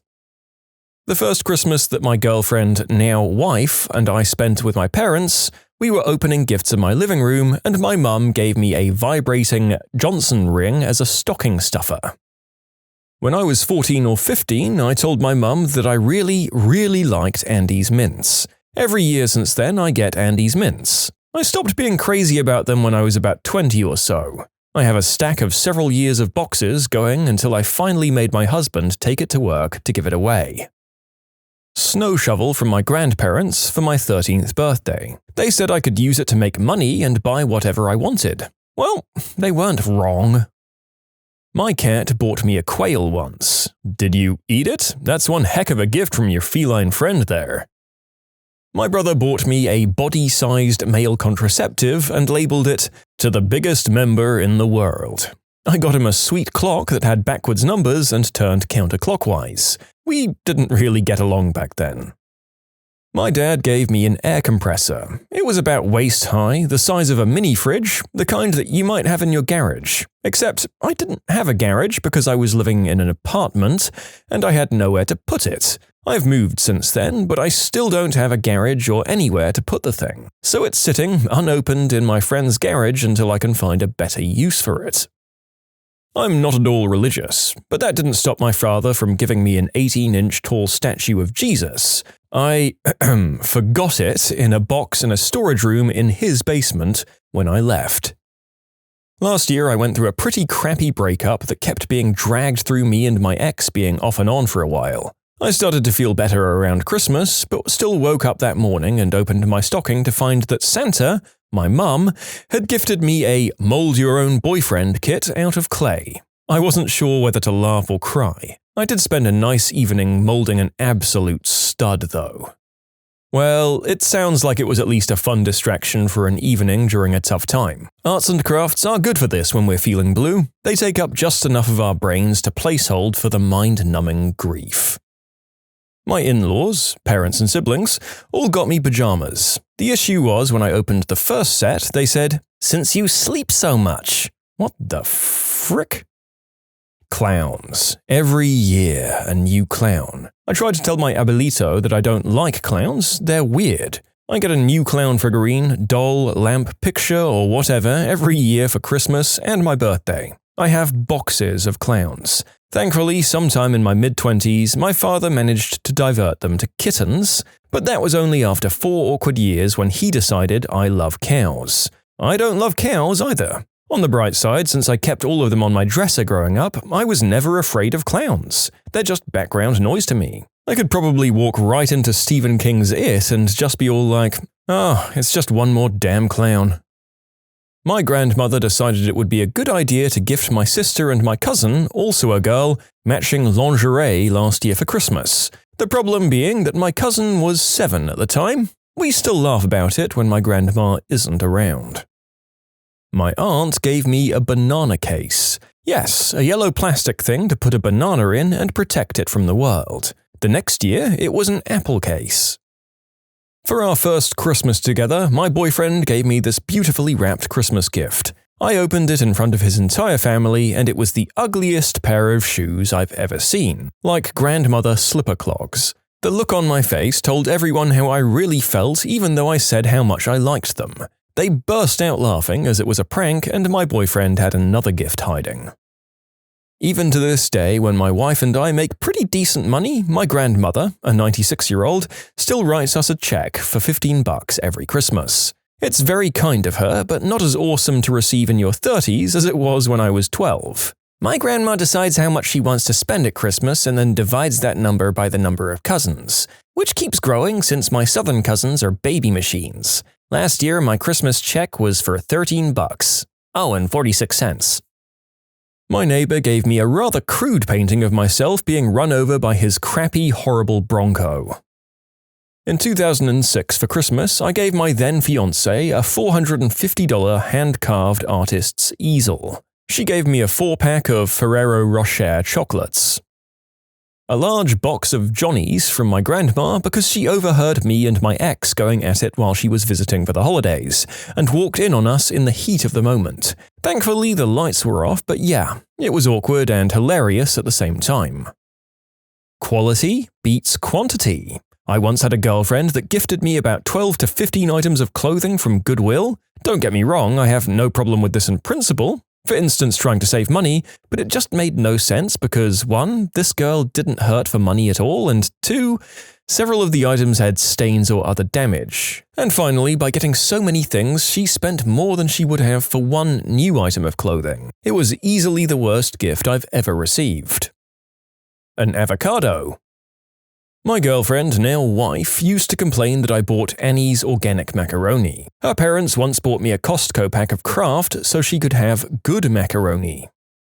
I got a seal clubbing nutcracker from a well-meaning family friend. They thought the seal was a pet and the guy was just petting it with his club. Ugh. When we were younger, my grandmother would always give the grandkids a bag full of random stuff. We'd get things like pajamas, fuzzy socks, a stationery set, and things like that, but every year, without fail, she'd always throw in a package of undies. Of course, we'd all act excited and thank our grandmother, but we were still kids unwrapping underwear for Christmas. My grandmother is the sentimental type and also wanted all of us to take turns showing everyone what we got.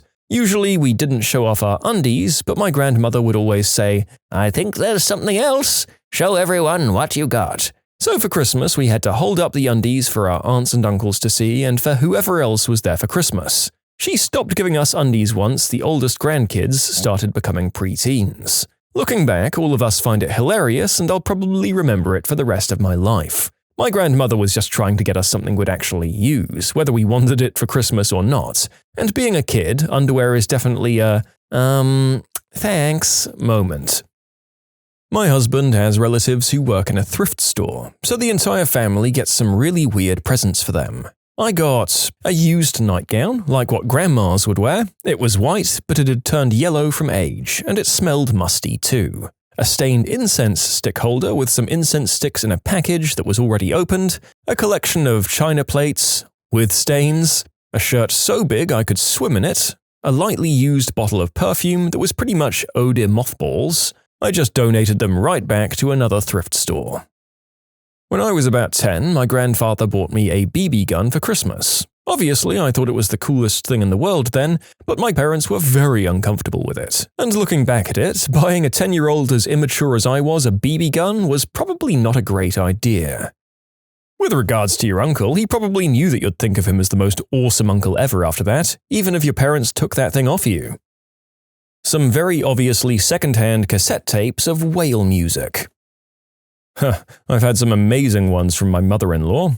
A how to cook pasta book, a ceramic hen, one candle in a gift box that clearly originally had 2 candles in it, a pasta measurer shaped like a cowboy, and my absolute favorite, chocolate-covered nuts. I'm allergic to nuts and I have an EpiPen. I've had 4 anaphylactic shocks in my life. My husband nearly had a heart attack when I opened that present. In the early 1990s, I got 3 fanny packs from 3 different relatives. A single pair of see-through pink lacy undies for my first Christmas I spent with my boyfriend's, now husband's, family. They were from his 86-year-old step-grandmother. I was 19 at the time and absolutely mortified, but tried to play it off like it was a hilarious gag gift. And I forget to mention, my husband just reminded me, that the panties were 3 times XL. And yes, I've got some extra winter cushion, but I'm not a big human being. It would take a lot to get me to fit a 3 times XL. So last year, my dad was short on money for Christmas. I took him shopping to buy stuff for everyone else, and he said he was going to pay me back. He never actually pays back what he borrows, and at the end he asked to borrow money for one more gift he needed to get. I gave him the money and he bought me a gift card. It was to a restaurant I like, but he literally took my money and put it into a less usable form. Remington electric razor specifically designed for black men. My dear grandmother bought it for me. It even said Black Men Razor and had a black dude smiling on the package. I'm about as white as it gets, always have been, probably always will be. Who knows, maybe you're just a late bloomer. Last year, my uncle and aunt got my boyfriend and I a giant white piggy bank with colorful baby symbols around it. To start saving for the baby. We're not married, we're in our early 20s, no baby on the horizon in the near future. It was a bit odd to say the least. Someone sent me a homemade miniature catapult for Reddit Secret Santa. What are they doing? The trebuchet is clearly the superior siege weapon. What insane thing did someone think was completely normal in their house? I knew a girl who'd get glasses of water, and whenever she couldn't finish the whole thing, she'd just dump the rest on the carpet because it's fine, it just absorbs it. I went to high school with a girl whose family would dress up their house like a model home being sold or something. For example, the dining room table was dressed with a plastic Thanksgiving feast with plastic food on nice plates and fake wine in fake glasses. When you walked into her bedroom, the bed was made with top corners open as if she had just got out of bed, and there was a tray with a fake bowl of cereal and a fake glass of orange juice. On the floor were coloring books and crayons as if a child lived in the room. They kept the place spotless, and every room had an odd theme of fake living. Her parents' bedroom had quite a few large African animal statues and fake rose petals leading to the bed. People actually get paid to live in model homes or homes for sale. They have to keep them immaculately clean and ready to be shown at any time. Maybe that's what happened.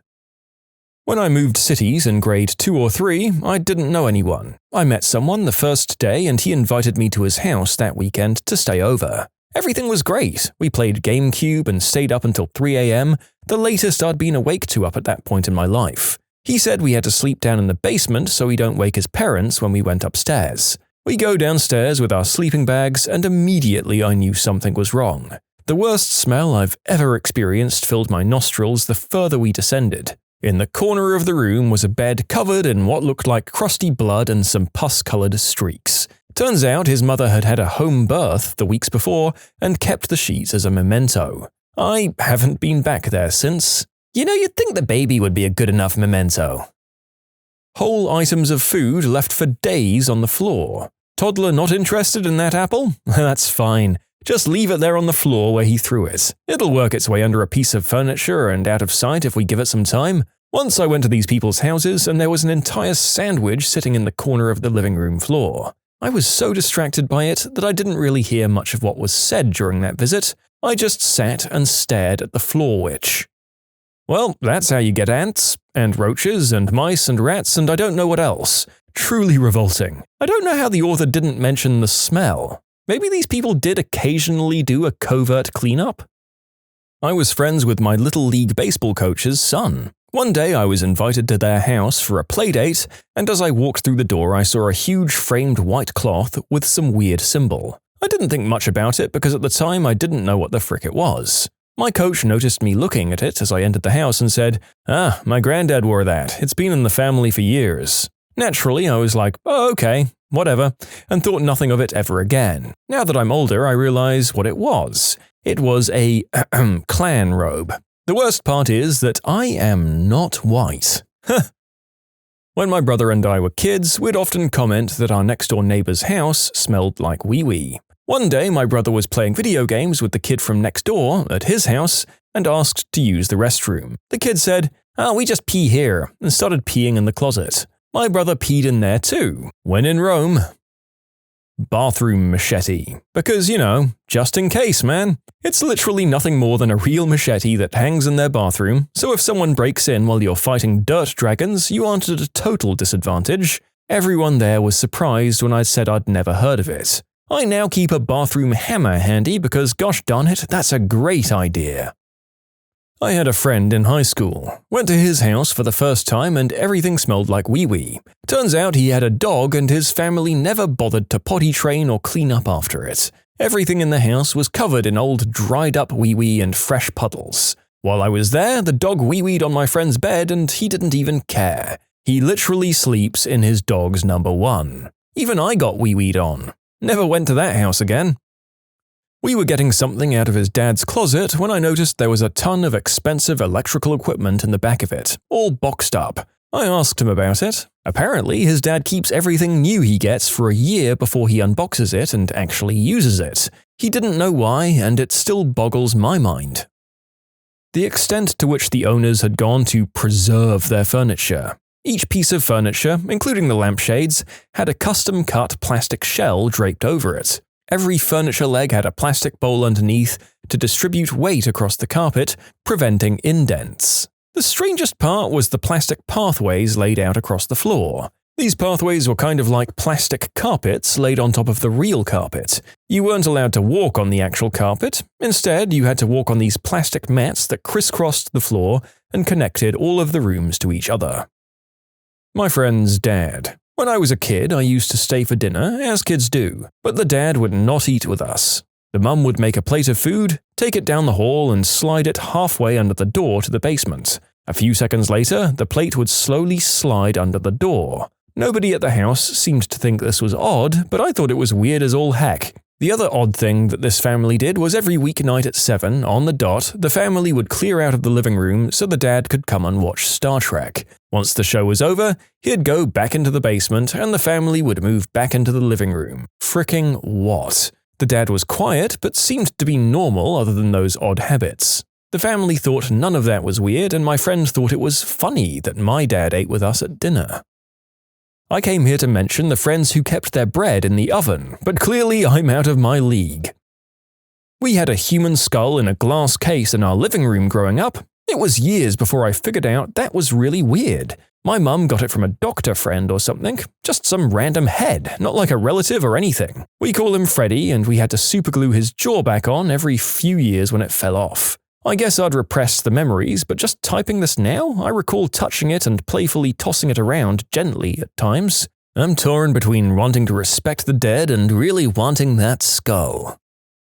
A 5-year-old in diapers. I was an adult literacy volunteer, and I went to this couple's trailer. A kid walks in shirtless, wearing a diaper. At first, I thought it was a joke, then I thought maybe developmental issues. Then the mother says, "About time to change a diaper, ain't it?" And the kid said defiantly, "You ain't gonna change my diaper." My friend's mum often threatened to murder the whole family when she was angry. This was very scary to me, but my friend hardly thought anything of it. She just acts like that was normal mum stuff. That's the kind of threat you never actually want to call out or play chicken with. You can't go telling them to put their money where their mouth was. That lady probably needed help on a serious note. I went to a friend's house and they had their halls lined with grandfather clocks. This was a little weird, but nothing major. The weird part came when his dad told me and my friend, "Don't you kids go around telling anyone about my clocks." Now I'll never forget about his precious, precious clocks. I'll never forget as a child visiting my friend's house and noticing the wallpaper they had in his hallways. The pattern was of undressed women throughout his apartment, just little au naturel women all over the wall. We were maybe 8 years old and it was amazing. A cow tongue in place of a birthday cake. It wasn't like they couldn't afford a birthday cake either. They just had a cow tongue with a single candle in it. I knew a guy one time who'd get completely undressed every time he took a number 2, and then take a shower afterwards to really clean up. He'd even do this at other people's houses. I was about 12 or 13, visiting my best friend's house for the first time. After lunch, I get the urge to take a number 2. So I go to the restroom, do my thing, finish up, and flush. Nothing. Nothing happens. I take a step back and flush again. Still nothing. So I start freaking the F out. I'm a kid, I just broke my friend's toilet, I don't have any money to pay for it or buy a new one. I'm standing there sweating, trying to figure out a plan, and after 15 minutes, I've still got nothing. I finally decide to fess up. I mean, I can't stay there all day, can I? They'll eventually figure out something is wrong, right? I step outside and sheepishly tell his mum that I broke the toilet. She starts laughing, goes into the bathroom, turns on the water flow to the toilet, waits a few minutes, and then flushes. Easy peasy. Everyone, the best friend, his mum, and his sister, then takes the opportunity to start laughing at me because I didn't know it was normal to turn the water on and off whenever I needed to use the bathroom. To this day, if I'm unfamiliar with a restroom, I always do a precautionary flush just to make sure everything is working the way it should. One summer when I was about 13, a friend of mine had a friend from her school that invited us over to go swimming in her pool. We go to her place and we were shown her room to change in. As I'm changing, my friend suddenly whispers, "What the frick?" And I turn around to see a bunch of used sanitary pads lined up on this girl's desk. She comes to join us in her room, and my friend flat out asks her what those are all about. She says very plainly, "Oh, they're for my dad so he can check that I'm not pregnant." You can submit your own stories to be featured here on the channel. The story submission link is in the description below. And if you want to listen to some vibey music in the background, check out easymode, also linked below, and subscribe. I dated a guy whose family was just odd. They did things so differently. Sometimes I wondered if they might be aliens. No one in the house knew how to use a stove. They used the microwave or ate out. Every cabinet and drawer in the house was always wide open, like they had no idea you could close them.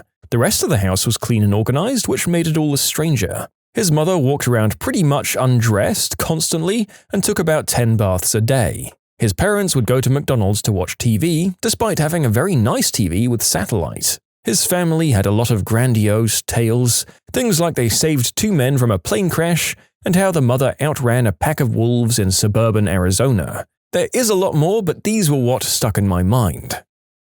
Spent the night at a friend's house in the 6th grade. He lived with just his mum, dad wasn't in the picture, and he was an only child, so they had a close relationship.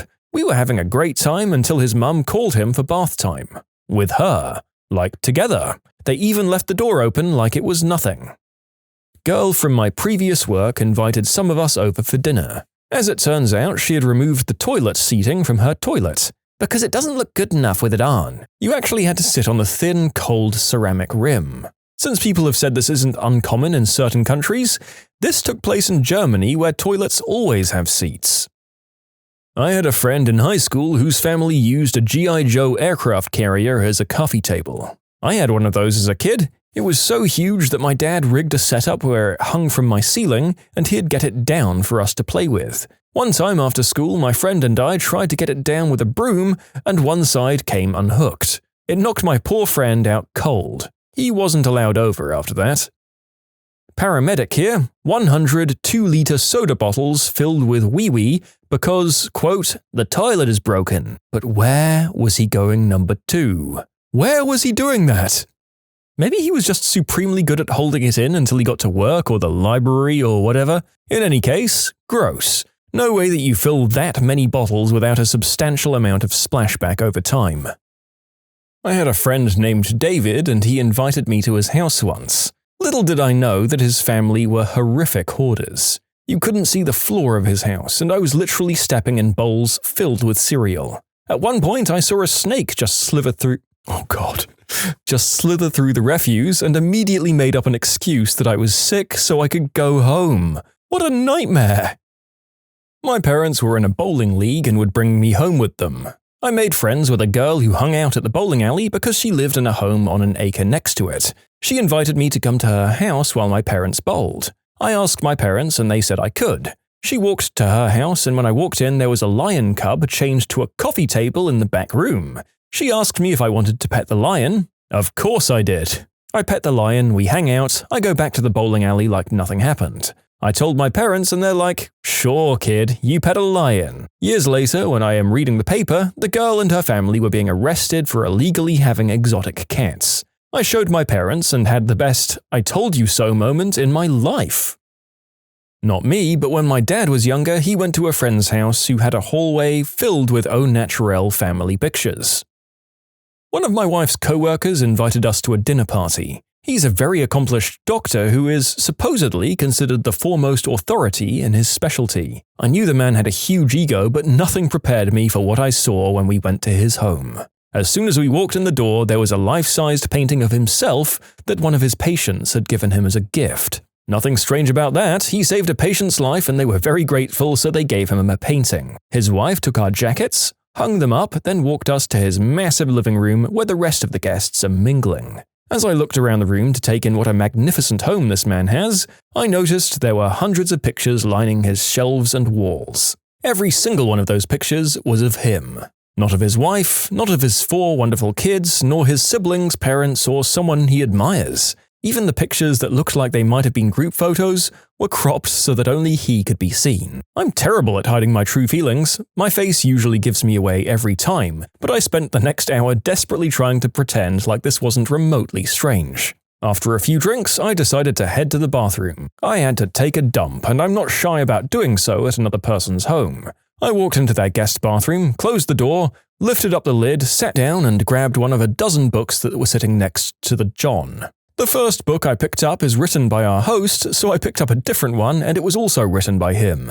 I looked at the bookends and all of them were written by our host. Partly amused and partly disgusted, I looked up and noticed that there's a picture on a small table across from the toilet. It's him again, staring at me in the picture while I'm taking a dump. And no one mentioned the pictures to him, also I'm 100% certain it wasn't a troll or practical joke. In short, I went to someone's home and it was basically an enormous shrine to themselves.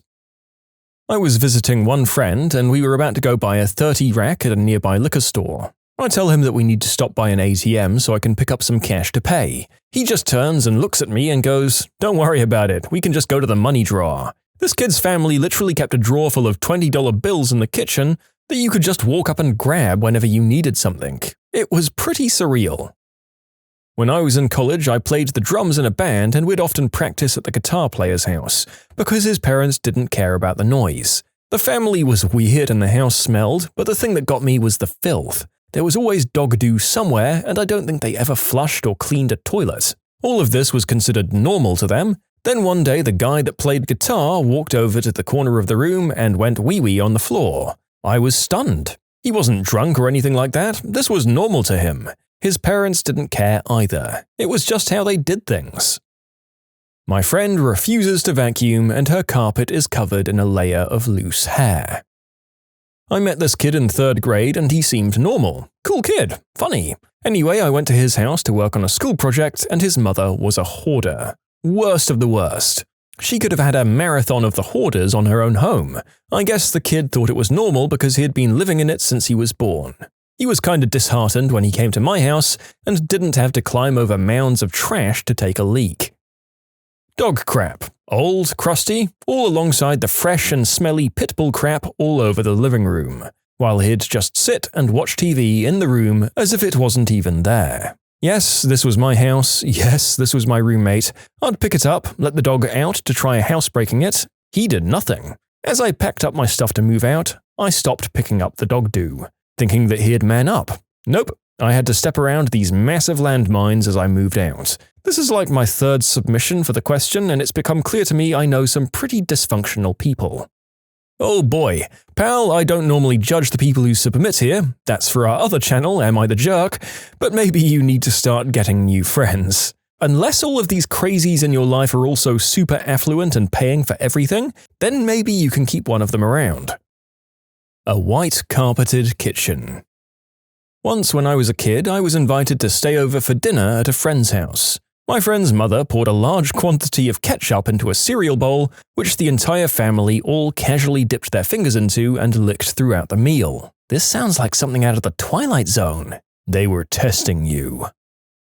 I was invited over to a friend's house for dinner for the first time. Now, for staging purposes, they all sit around the living room to eat as a family. They have these 2 large dogs, so I asked beforehand, as I always do, what are the rules with dogs and food? Am I supposed to ignore begging? Can I give them a bite? What kind of stuff can I feed them? Do they have a trick to get some? They tell me that not only can I feed them whatever I want, but that all plates are given to the dogs after the meal, and the dogs would hassle you if you took the plate straight to the kitchen. So I finished my meal, which was decent, and I laid down my plate for the dogs. They clean it up quite nicely. I pick it up to the kitchen and I ask if it goes to the sink or the dishwasher.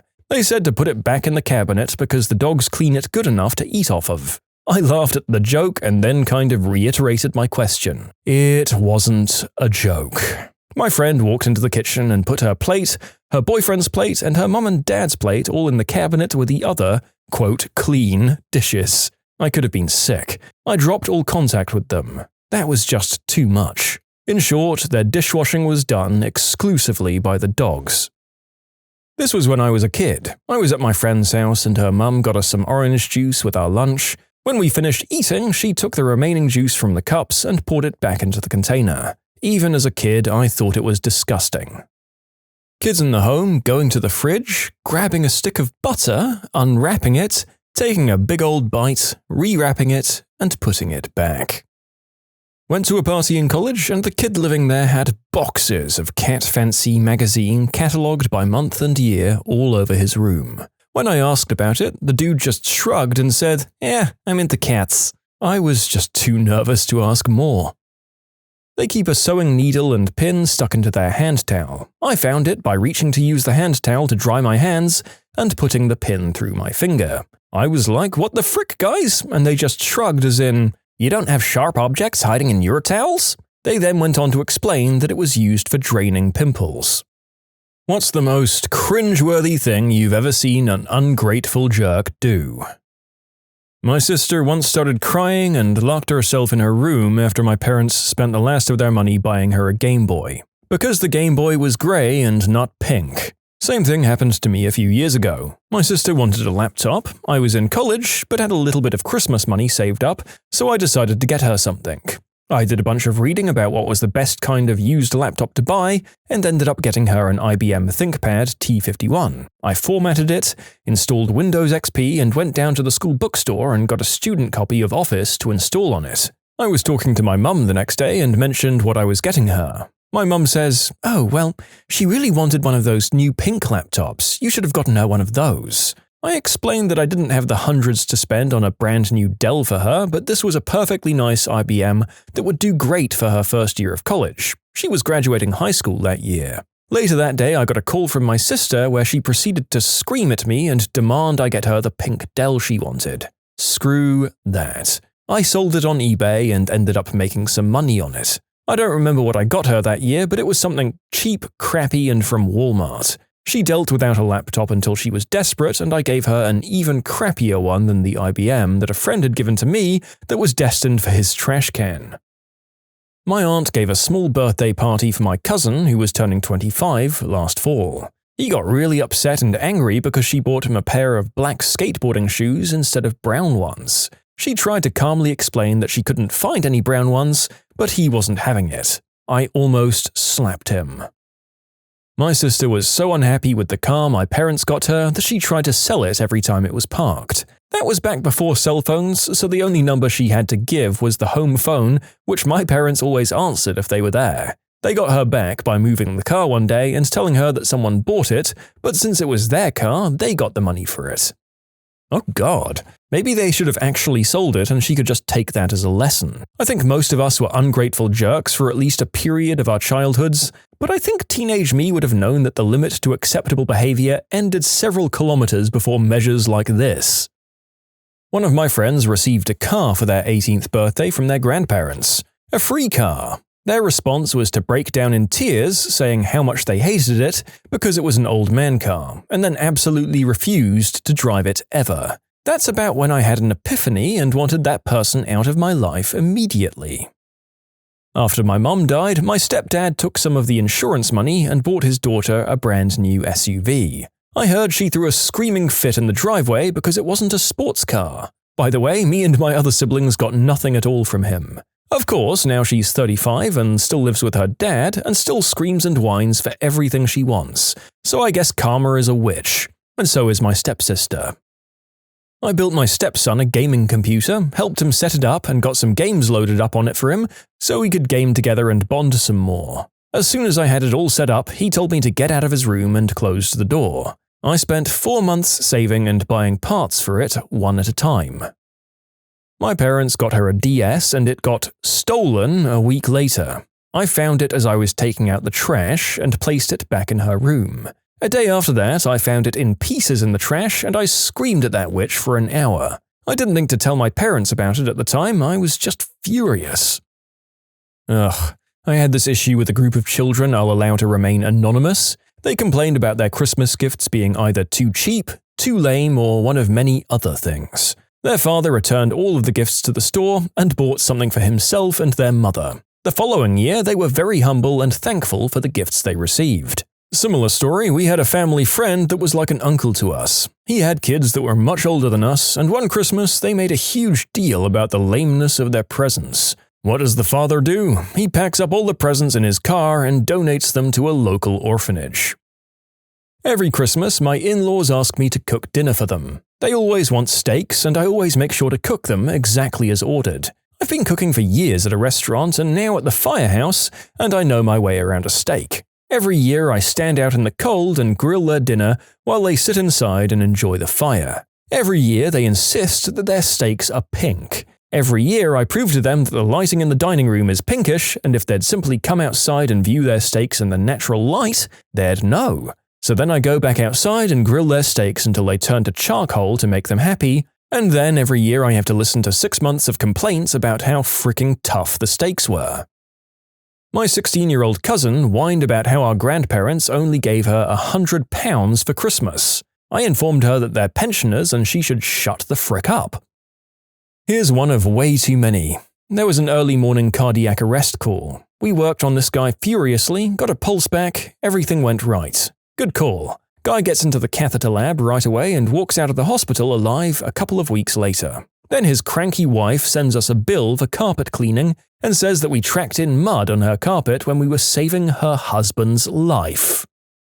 A girl in one of my classes in high school got in all angry and crabby one morning. The teacher asked her what was wrong, and she began by saying her daddy promised her a Mercedes-Benz for her birthday, but she wasn't going to get one after all. At first I thought, okay, fine, her dad was just messing with her and she didn't realize it. After a few minutes of, oh my god, it's not fair, I hate my life, she explained why she wasn't getting the Benz after all. Apparently her mother didn't approve of her having a sporty Benz as her first car. The mum was afraid it would encourage the daughter to drive recklessly. So the mum got the dad to buy a brand new Cadillac CTS with all the bells, dings and whistles instead. Minor upshot, not even a month later she totaled the car. As far as I know, her parents fixed it, but kept it for themselves after that. In short, girl who only has a driver's permit gets crazy upset because she got a brand new Cadillac instead of a Benz for her birthday.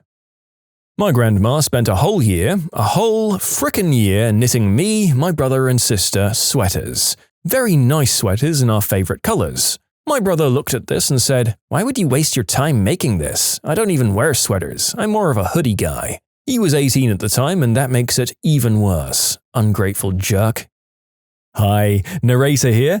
So, let's all form a mob and go and find this guy. I will and have accepted many crimes in my time listening to the antics of people on this channel, but I will not stand for disrespecting your sweet old grandma. My niece is 14. For the better part of 5 years, my parents, her grandparents, have been raising her because her parents are deadbeats. Because of what her past was like, witnessing awful behavior at home, lots of emotional problems, she is spoiled rotten. Last year for Christmas, my parents bought her a $400 camera that's nicer than any of us have ever had. This year for Christmas, she spent the entire day complaining about how terrible her camera was and how it takes awful pictures and how she deserves a new one. Another story, my parents gave her a used iPhone, she's 14. This was a few months ago with an OtterBox case. She took the case off because it was ugly and then promptly carelessly dropped it on the ground, shattering the screen. She blamed it on my parents, saying they should have gotten her a case for it. I have endless stories about her. She also broke her nice laptop by being careless and whined every day for a new one. I've never wanted to whack a kid as much as I have her at times. And I feel like I should add that, like all situations, it's a complicated one. She's had a difficult past, which is no excuse for her behavior, but it is why my parents spent the better part of her earlier years giving her lots of loving attention. Even as young as 7 and 8, she's been very depressed, on antidepressants, and in therapy. She's made leaps and bounds in improvement, but still struggles with low self-esteem. She's also a teenager. A lot of her behavior can be attributed to the way she was raised until my parents took her in. My parents are doing some things to curb her behavior, and most of the time she's an engaging, intelligent, grateful kid, but she still has moments where we're all just dumbfounded at what comes out of her mouth. My parents have realized that they may have taken things too far with the material gifts and are working to change things. They're both in their 60s and are still supporting my sister and other niece and nephew, as well as raising my 14-year-old and 10-year-old nieces while working full-time. I've even taken a step back sometimes to remind myself of how complicated life can be.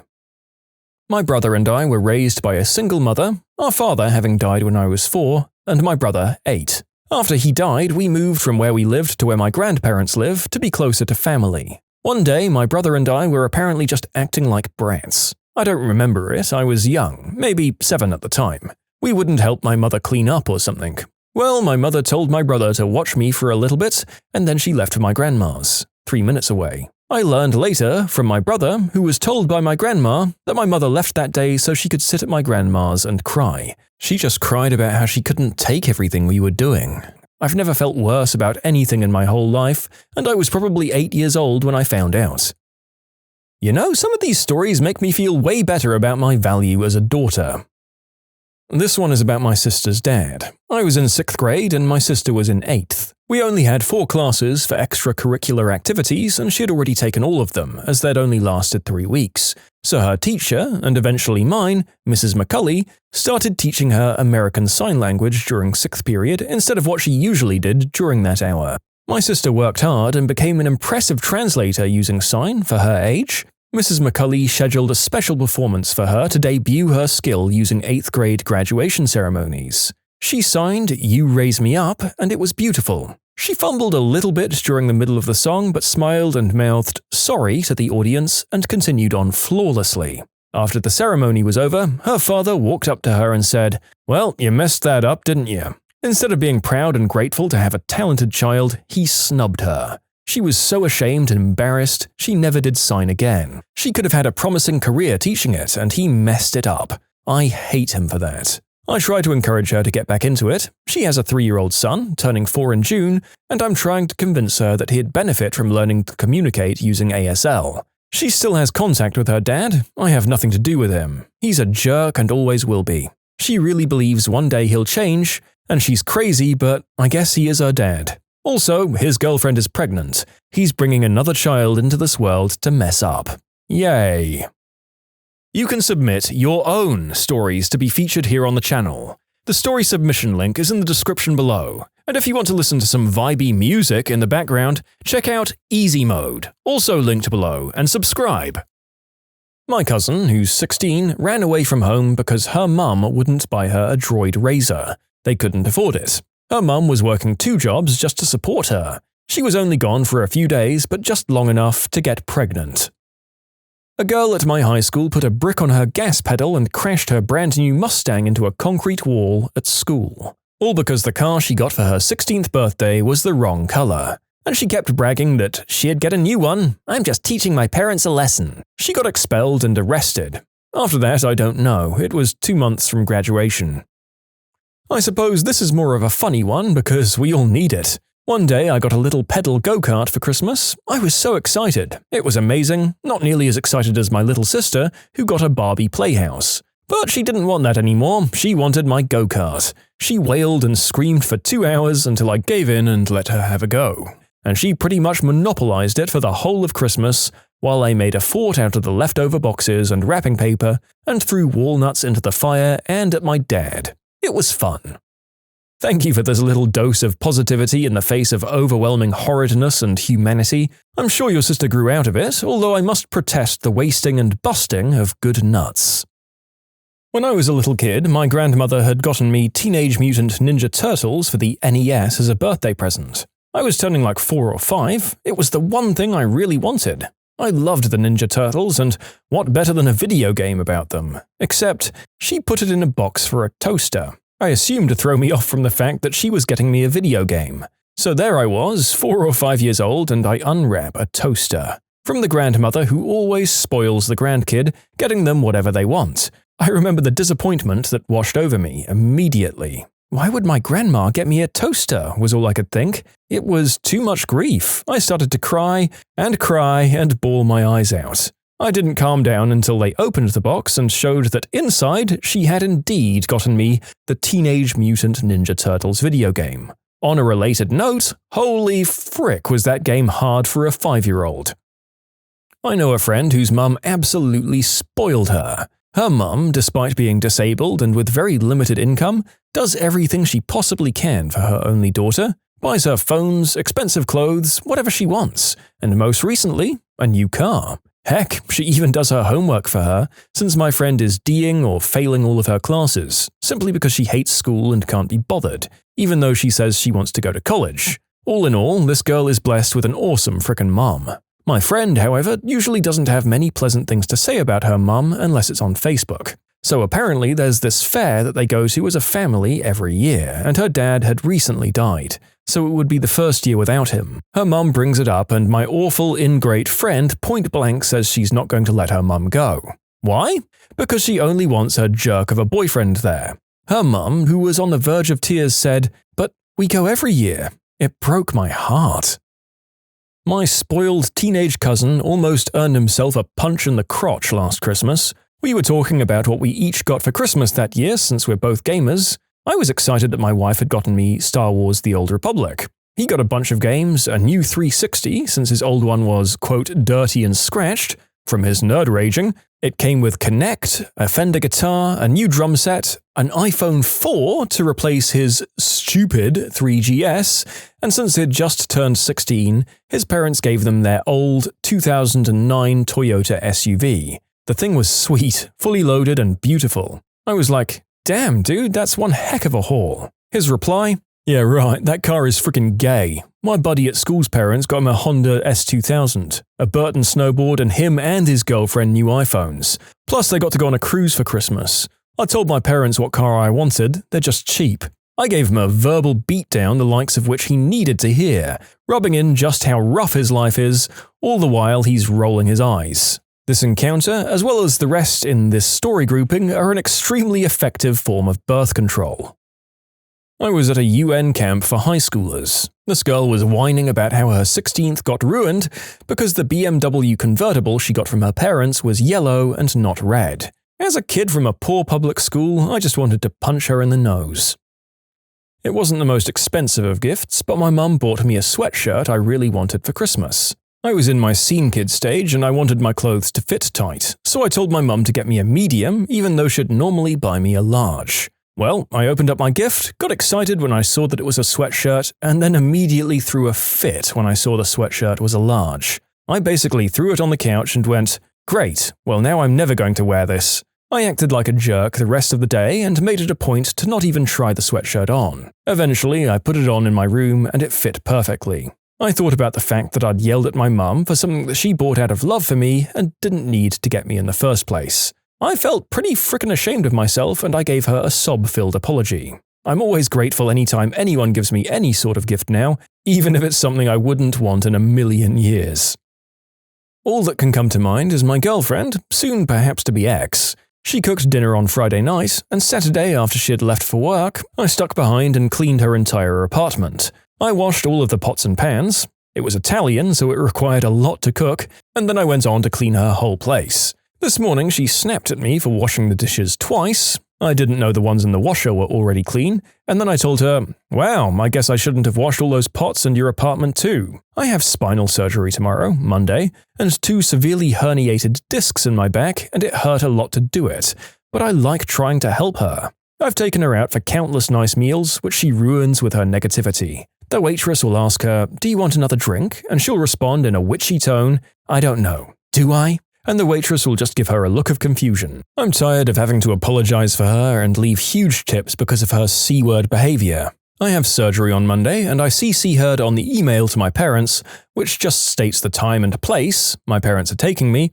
and all she said that night was, why did you send me this email? I said I thought you'd want to know the details, and she said, I'm not waking up at 6:30. Frick. I'm ranting. So the narrator is certainly missing a lot of the positive events and nuanced dynamics and complications of this relationship, but still feels pretty secure in saying, dump her. My little sister was 16 and already had a very active bedroom life with her boyfriend, but wouldn't tell my mum. She calls me one night and tells me that they ran out of Johnnies and decided to do the deed anyway. I told her that she needs to get Plan B or take some of my birth control. I looked it up and you can take 4 of the kinds of pills I had to be as effective as Plan B. I didn't have $55 to give her for Plan B, but I did have the extra birth control pills that she could have. I told her I'd drive them over right then, because the sooner she took them, the better. My sister agreed with me, so at midnight I left to drive across town to give her some emergency contraception. As I'm pulling into my parents' drive, I get a call from my older sister. My younger sister had called her and convinced her to spend $55 on Plan B. The same thing I was bringing her except free, and to call me and to tell me not to worry about it. So my older sister shells out $55 for pills and asks my little sister if she has the money to pay her back. Little sister tells her no, so the older sis told younger sis that she can babysit a couple of nights for her to pay off the debt. Fast forward a week later, my younger sister is watching my niece. As per the secret between sisters birth control debt payment plan, my niece's dad comes to pick her up and they leave. My dad asks my sister if they paid her for babysitting, and my little sister says, no, my older sister didn't pay me anything for babysitting. My dad calls my older sister and tears her out about how she's a cheap piece of crap sister for not paying younger sis for babysitting. In short, my little sister is an absolute C-word. My older sister absolutely cracked it, Australian for had a hissy fit, when she had to use her Centrelink money, the government money, to come interstate when my dad was in hospital because, wait for it, he didn't die. She basically said, I spent all of that money and he didn't even die. I lost my passive-aggressive crap and have barely spoken to her since. We've had a few disagreements over the years. So far, from all of these stories I've heard, I've figured out that teenagers get expensive cars somehow. I'm 24 and I can't afford to own a car with insurance and gas money. How do these 15 to 18-year-olds afford it? I can understand a parent buying a car, but dropping a couple of $100 to $1,000 on gas money and still having ungrateful children? I'm going to look at kittens or something to cheer myself up. A woman I worked with bought iPads for her children for Christmas. They both got mad and refused the gifts. The daughter started crying and locked herself in her room for the rest of the day. They wanted to go to New York City, not have a stupid computer. Okay, maybe some context would help. The daughter wanted to go to New York City to do shopping and to see Broadway plays. They'd already been at least once before for cultural reasons, and the son wanted a car. Both were in their very early 20s at the time. Also, we live in North Carolina, so it's not like we can just pop into town for the day. I'm gonna just go ahead and start reading these comments in fear of getting too angry and throwing my laptop across the room. Professionals. How have ignorant idiots misinterpreted or minimized your job? My wife described my job to me as tootling around on the computer all day. I'm the sole database administrator for my entire company. Oh boy, every conversation I have when people ask what I do. I say I'm the system administrator for a university, and inevitably they answer, "So, you fix computers?" "Sure." At school, my niece told her class that her dad plays golf and drinks beer for a job. He's a doctor that left the medical field to work in consulting. My ex of 5 years described my job as, "All you do all day is go diving." Oil rigs don't build themselves, and making a dive to 200 feet to install a pipeline is no small task. Nor is doing mid-water work on installing anodes on a caisson, but she never complained about the money I made. I heard about an incident a couple of weeks ago in the North Sea where a guy got cut off from umbilical for 45 minutes. He hugged the pipeline and passed out on an 8-minute oxygen supply. They managed to revive him after that. Your job is terrifying. Respect. My best friend called me a pipetting slave monkey. I'm a genetics PhD. She is absolutely right, though. Many people think I'm only a kind of butcher, killing animals all day and extracting their brains. I do preclinical research in the field of Alzheimer's disease. Every time I tell someone what I do, they respond with, "Oh, you're the guy that parks the plane." I'm an air traffic controller, tower control. Ugh, dressing up like a working girl. I dress up as Disney princesses and fairies with other girls, and I visit children's birthday parties and mostly terminally ill children. I think if people use this particular criticism, it raises a lot more questions about their free time and bedroom lives than it does about your job. What are they paying people to do in their own time? I got told the only reason I wanted to be a theater techie was so that I wouldn't have to get up early in the morning. I really wanted to call and wake that person up at 6:30 in the morning yesterday when I was unloading a truck in the rain. I'm the only girl at an IT consulting company. My grandmother told me it was a good thing because this way I have a better chance of sleeping my way to the top. As a male in the IT field with mainly female bosses, your grandmother is either very wrong or very right, as I can't get promoted no matter what I do. I'm currently getting my PhD in ecology. My grandfather said he couldn't wait for me to get home so I could landscape his yard. A couple of family members have made comments about how I don't have to do any work and that I just sign the checks. I own an IT company. I've tried to explain that I typically put in 40 to 60 hours a week, and that if I screw up at my job, a whole lot of people won't even have a job to come to, but they still don't get it. On a similar note, at my old job, my coworkers and I, engineers, used to make fun of the technical lead on a project because about 75% of his time was talking with the customers. We'd say things like, "Oh, you're just looking at graphs and meeting with the customers again, eh?" "Yeah, those emails won't write themselves, better get cracking." Sipping martinis with the bigwigs again? Real tough job you've got there. Then he started CCing us on the emails and including us in the meetings. We stopped making fun of him.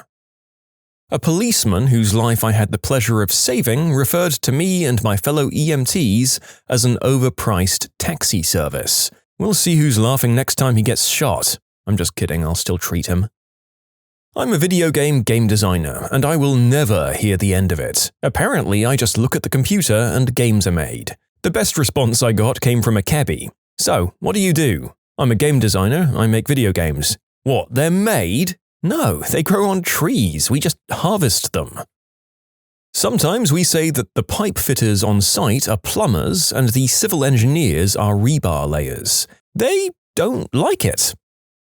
I work at one of the top recording studios in the city, one of 2 employees in its 40 years that didn't go to school for audio engineering. I got my education for free while I was getting paid. I didn't come into the job blind, I got hired based on what I could do and had already done. I was making a real salary and living in my own place, while my friends were barely halfway through university. My grandma won't accept that I can have a good job without having gone to school, and she doesn't understand what I could possibly do for sound in television ads, movies, and video games. She tries to convince me to go back to school every time I see her. Her new husband said I should become a security guard. We should swap grandmas. I'm still working on my master's, and finally, after working full-time and school part-time, I'm in a situation where I can go to school full-time and finish this thing. Since then, all I hear from my grandmother is, "Do you have a job yet?" or "Get a job." She sees education for women as something you do when you're young and fairly useless after adulthood has started. So I feel your reverse pain. I'm an on-call locksmith that works graveyard, so literally my job consists of sitting around my house and getting paid waiting for the phone to ring. It's a pretty easy job, the only drawback is that I have to stay up until 7 a.m. The other day my girlfriend was giving me crap about what I did all night by saying, "All you do is smoke green herb and tickle your pickle while you're at work. Oh, and that Reddit website too." She's 100% accurate. I used to be a hospital microbiologist. I get a lot of, "Oh, so like all you do is take blood?" Yeah, sure, because we needed a 4-year degree to learn how to take blood, and infectious diseases identify themselves with their own cute little micro-driver's license. The kicker? I suck at taking blood. I get called a glorified babysitter all the time. I'm a kindergarten teacher. My wife thinks she's hilarious when I say that I had a rough day as a VMware engineer by responding, "Did you get tired from all the waiting and clicking?" You just touch people for money. I'm a massage therapist. I'm a bank teller, and while at Subway last week, the guy making my sandwich told me I have it so easy and that I just give people money all day. I wanted to say, no, you just sit here and make sandwiches all day, and people get a lot more upset when there's a problem with their life savings rather than when they don't get enough mustard on their sub. This might be one of those grass is always greener situations. I feel like bank tellers are a little higher on the social pecking order at least, but then again, you probably have to deal with stuffier and more dismissive clientele than you would at Subway. Then again, I'd rather do anything than work in hospitality for a living again, so I'll try getting screamed at by rich jerks any day. I would never purposefully trivialize my husband's job, but when people ask me what he does, I usually say he's in IT. He hates this. He's a computer programmer and software developer. The thing is, most people I know don't really know what a programmer or developer does, but they know IT means he works with computers. I've actively been trying to catch myself and now say computer programmer when someone asks. Better than my grandma at least. When people ask what he does, she says, "Computers." But hey, she's 80, so that's actually good for her. My ex-girlfriend didn't appreciate my business. I own and run a poker league. We have over 400 players each season. I have 4 part-time employees. I do all the accounting, marketing, and web updating myself. Because our games are at bars, she thought all I did was hang out with friends and drink beer all night. She said she didn't feel I was challenged enough. The challenge was paying for all of our bills while she didn't make any money. Play games all day. I work in QA. We have to break a game, not play it. There's a different mentality to it. You play a game to enjoy the experience. If you're QA, you're interfacing with that game to understand and to learn its imperfections within its code. We also have to then record our findings. It's like practical science experiments in a universe someone else has created, and you're confined to one space. In that space, you do all as you may do to make something happen that's not supposed to happen. It's awfully repetitive and can make you never want to play the most awesome games ever again. Like, for example, entering and leaving a certain section of the level multiple times for hours on end. There are multiple different ways, over and over again, documenting the outcomes and identifying where the glitches and bugs may exist. I heard it truly is like taking all the fun out of a game. When do I get to shoot stuff? Never. Keep walking in circles and tell me when you see any clipping. My girlfriend told me, "You just play on the internet all day." I work as an industrial programmer and ordering systems administrator. I work in an office for the Department of Transport. I have nothing whatsoever to do with the operational side of things like selling tickets, running buses and trains. However, after 3 years, I still get odd moments from my mum when there are transport delays that suggest she thinks I can get called out to help direct buses or some crap. I've tried to explain what I do, but I don't really think it's stuck. My dad said that all I do at work, KFC, is serve people chicken. Get lost, bunt. I wash the trays too. Pharmacy. Why does it take 20 minutes to count out 30 tablets? Says the irate customer. Well, I also have to enter the RX, check that it doesn't interact with any other med you're on, make sure it's the proper dose and medication for your problem, make sure you're taking the medication correctly, deal with the rejection from your insurance company because the doctor wrote for an obscenely expensive substance, count the medication, and then double-check everything I just did. I also have to stop working on yours to answer questions about over-the-counter medications and responding to, "Where is the bread?" or "What wiper blades do I need for my car?" And I apologize, but there were 30 patients in front of you. Now that it's filled, I need to come talk to you and ensure that you understand everything, since your doctor most likely didn't tell you it all. It's not fast food pharmacy. I have 8 years of school to be able to do this. I hold your life in my hands.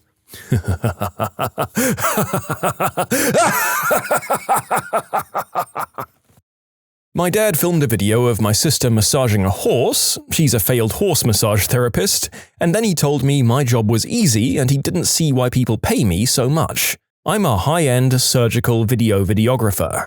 I have to intricately know the ins and outs of dozens of types of surgeries, and frequently I have to know how to do it better than the surgeon I'm filming. Yes, I frequently see the world's best surgeons make mistakes or take extreme and flippant risks with patients. Whenever I tell people I have an undergraduate degree in psychology, they ask if I can read people's minds. I instantly peg them as a moron. You can submit your own stories to be featured here on the channel. The story submission link is in the description below. And if you want to listen to some vibey music in the background, check out easymode, also linked below, and subscribe. My friend, who's a nurse, suggested that my job as a care assistant was pretty much not needed as nurses really do all the proper work. All we apparently do is change the patients. When a resident or patient is dying in my work, it's not the nurse that sits with them or their family offering comfort, it's not the nurse who sits with them until they've stopped breathing, nor is it the nurse who washes and dresses the body after they've passed. In fact, other than turning on oxygen or occasionally giving out tablets and handing out important-looking reports, our nurses don't interact with the residents or patients much at all. Our nurses can't even tell the family what their mum or dad has eaten all day, how they slept, or what he did before bed, without a care assistant reporting this in information. I'm not saying that nurses aren't needed, by the way, but both jobs are as important as the other. And look, I can't overstate this enough, I don't hate nurses. I've had some very positive experiences while as a patient in the ICU myself, and a lot of my friends are nursing grads. I'm also aware in hospital the nursing situation is very different. This is my reaction to a comment made by a nurse I know, and my experience in my workplace. So please, if you're a nurse, don't take offense. I have an undergraduate degree in psychology and I work as an IT project manager. People can never quite understand how the two go together. Motivation? Understanding what needs to be done? Teams of people working together to achieve a singular goal? Effective communication on multiple levels? Psychology? Huh? I just don't see the connection there. I work for the US Air Force. My job is a munitions inspector. I have to inspect all outbound and inbound munitions, as well as a periodic inspection on all munitions in the bomb dump. The fact that I work with millions of dollars of high-value explosives daily means nothing to my wife. I've seen people get seriously injured on the job, as well as heard horror stories of fingers being shot off by 20mm or people burning to death from a flare mishap. I go home some days exhausted and covered in residue, and my wife just hands me my son and says, "Ugh, I need a break from him." As if I didn't just work with explosives all day. She wakes up at 8:30, I have to be at work for 6:45. He takes at least 2 one-hour naps a day. And sometimes I might go home for lunch to find her either passed out on the couch or watching Family Feud or The Price is Right. Look, it sounds like you do indeed have a very serious job, but it honestly sounds like you both need to get a healthy amount of respect for the work the other puts into running your household, because parenthood is no joke either. I work from home. That doesn't mean I sleep in until 11 a.m. and sit around watching TV all day. It means that when I'm working on a project, I work almost around the clock because I live and work in the same place. When I don't have a project, I'm incredibly busy catching up on all of the housework and errands that get neglected when I do have a project. We have a 110-year-old wooden house, so yeah, there are always things to be done. Now excuse me while I return to stripping the paint on the molding in the toilet so that I can repaint it. I'm a consultant. My mum described my job as talking to people about stuff. My girlfriend told me that I hang around with the guys all day and shoot the crap. It can't be that hard. I'm a construction worker for the union. My position requires climbing heights of more than 90 feet, scaling from walls in a body harness with about 80 pounds of tools attached to me. I'm consistently told that I just drive around all day, that it can't be that hard or tiring. I'm a fricking truck driver. I have to deal with every idiot they give a driver's license to. She said I just sit around and play on the computer looking at those pictures with the captions, which I'm a Redditor. They said that all I do is sit around waiting to push a button every 108 minutes. My dad hates that I don't work in some form of IT. He hates that I'm, quote, wasting my life away as a salesman. I run an award-winning business that has watched nearly all of its competitors shutter their doors in recent years while we've flourished. I've been flown around the country on trips, vacations, generally non-working trips, by my vendors for top shop awards, sales growth awards, etc. I have a long list of employees that return each year because they love working here, and a longer list of people who are dying to work here. Sales is only about 25% of my actual job. I love selling and jump on the floor when I can, but it's not that often. Since he likes to generalize my job so much, I refer to him as a repairman. He repairs computers, so he's a repairman. I've got two bosses. One is amazing and knows just how hard I do work. The other said I make things look pretty. I arrange all the merchandise in a party and crafts store with 2 sales floors, often relocating entire sections to allow for seasonal changeovers. When people ask me if I'm still a physiotherapist, they do that kind of massagey thing with their hands. No, you idiots, I'm not a massage therapist. It's not even close. If someone asks Mum, I'm the IT guy at college. Technically, my job is called AV, MM, and IT presenter. They butchered 3 jobs to build my job, so it's a jack of all trades. Hardware, software, lecturer, heck, anything with a plug sometimes. My mum still thinks I'm in IT. I lost my job after September 11th, and I've been working a desk job at a legal firm since 2003. I'm still behind a desk and still working with computers, so as far as she's concerned, I'm in IT. I'm a professional youth soccer coach and part-time referee. I can't tell you how often I get asked what my other real job is. I'm a graphic designer for 3 large clients, and my friend has always said my specialty is basically coloring. There are days I want to slap them. I work at McDonald's. Everyone thinks I just flip burgers for a living, which is false. The burgers are cooked on both sides at once and don't need to be flipped when they're cooking.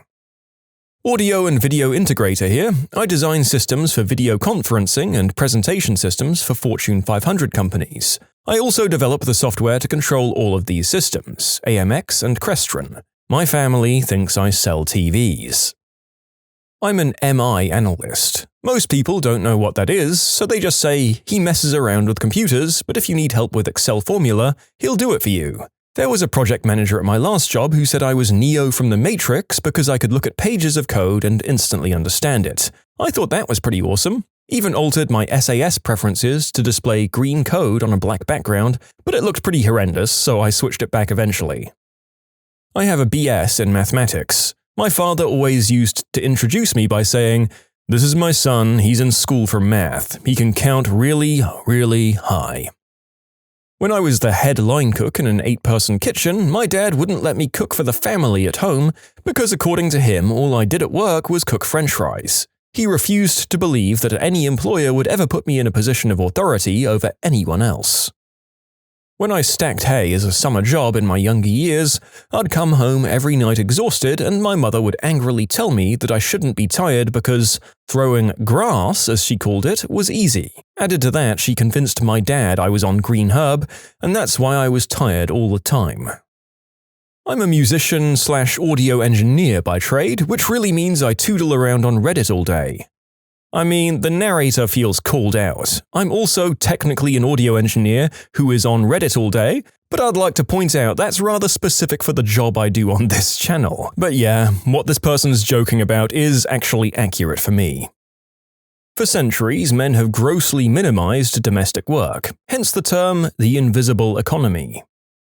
I'm a professional musician. A lot of people think all I do is smoke green herb, do white snow, and drink a lot and then play a bit and party some more. But I don't smoke green herb at all. Haha, I get the opposite of job minimization. Half of my church thinks that Air Force Reserve Officer Training Corps means active duty Air Force service. No, Aunt Audrey, I'm not stationed anywhere yet. No, Pastor Ray, I don't have my AFSC yet. I have 1.5 years to go. About 2 months before I graduated college, I was able to snag a job at the company my dad owns, being the administrative assistant.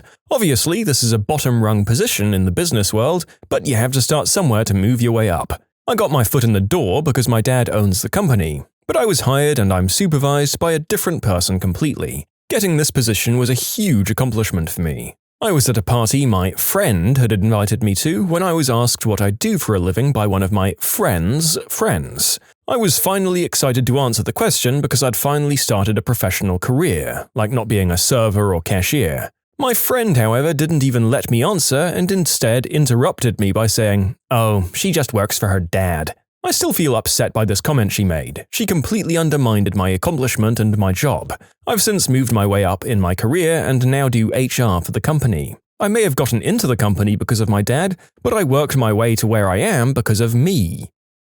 My girlfriend said that my organic chemistry work was just drawing pretty pictures and arrows. I'm a senior network security engineer for a global firm. We have several federal sites. Security clearances, you know. One of my uncles told me to keep at it and someday you'll be making good money. My salary was 6 figures when he told me this. I'm earning a Bachelor of Fine Arts. He goes to trade school, said my dad. I mean, that's just wishful thinking on his part. Okay, residential advisors, what's the most painful parent-student separation you've ever seen? There was one helicopter parenting situation. I'd left my phone number at a desk for a desk attendant one night I was on duty. A resident saw this, my personal number, and gave it to his dad. The dad calls me and immediately starts yelling that there's a leak in his son's bathroom ceiling and that wee-wee has been leaking through it. Okay, how long? For a week. Has he done anything about it? Notified anyone? You're the RA, you're supposed to know. The dad chews me out for 10 more minutes. I check out the kid's room. He's got towels all over the bathroom floor. I look up at the ceiling. Super light leak and definitely not wee-wee. I tell him so and tell him to file a maintenance request. He demands that I do it for him. I point him in the right direction, but he's a big boy, so no. He demands to know if what I know is water is actually wee-wee. I casually ask why he let what he thought was number 1 leak into his apartment for a whole week. As I go to leave, he tells me he's going to demand that the university pay for his ruined, read wet, towels, and he wants my contact info to file a complaint. I nod, give him the info, and I leave. His dad calls me a day later, but I'd spoken to my boss the night before. Hi, I'm calling on behalf of… Yes, I know, sir, but I'm an RA and I handle students' problems. If he wants my attention, he can call me himself, otherwise I don't report to you. Have a nice day, sir. Delete my number. The mum thought she'd be able to live with the daughter in the dorms. Upon being told that wasn't possible, she withdrew the daughter and they both went back home. I've been an RA for 3 years now. Every year, without fail, there's always that family that helps their kid move in on Sunday and then stays the entire freshman orientation week until school actually starts the next Monday. Except the freshmen obviously have activities to go through all throughout the week, so the parents, who can't accompany their kids to the activities, either sit around the kids' room or in the lobby of the dorm. It drives me crazy. Last year was particularly bad, with an entire family of mom, dad, siblings, cousins, all camped out in the dorm's lobby for a week. The university seemed to pick up on the fact that this is a problem, because this year they introduced a new event into the orientation week, a goodbye lunch specifically for parents to give them the hint it was time to leave. This really was a stealth helicopter parent story grouping, wasn't it? I'm sure there'll be others, but for now let's just focus on this whole frickin' helicopter family, including cousins. What the heck? Also, love the passive-aggressiveness of that university. Oddest story I had was one room that had two completely different roommates. Not like goth and yacht club, odd couple sort of thing, but two different away-from-home experiences. One had been in a boarding school for years and was laid back. The second was a homeschooler with drill sergeant dad and doting mother. The laid-back resident's parents didn't even show up. I asked him if he came alone, and he said his parents were in town, but wanted to avoid the chaos and would say goodbye tomorrow. Second resident almost seemed dazed when his parents left. His dad told him to stay in college, like an order, while mum cried and took forever to leave. The next day I checked in on both. One was gone. The homeschooled one had moved out, drove a few hours and had arrived at his house 20 minutes after his parents did. A fellow student in the dorm was from the same town and even the same church, which is how we found out. The parent of the remaining resident had showed up the next day, asked where their son's room was at. I told them and they thanked me, then asked if the freshmen had events planned or if they were free for dinner because they wanted to take their son and his new roommate out for dinner. In short, one resident, sheltered his whole life, couldn't last 24 hours away from extreme parents. Oh, frickin' A.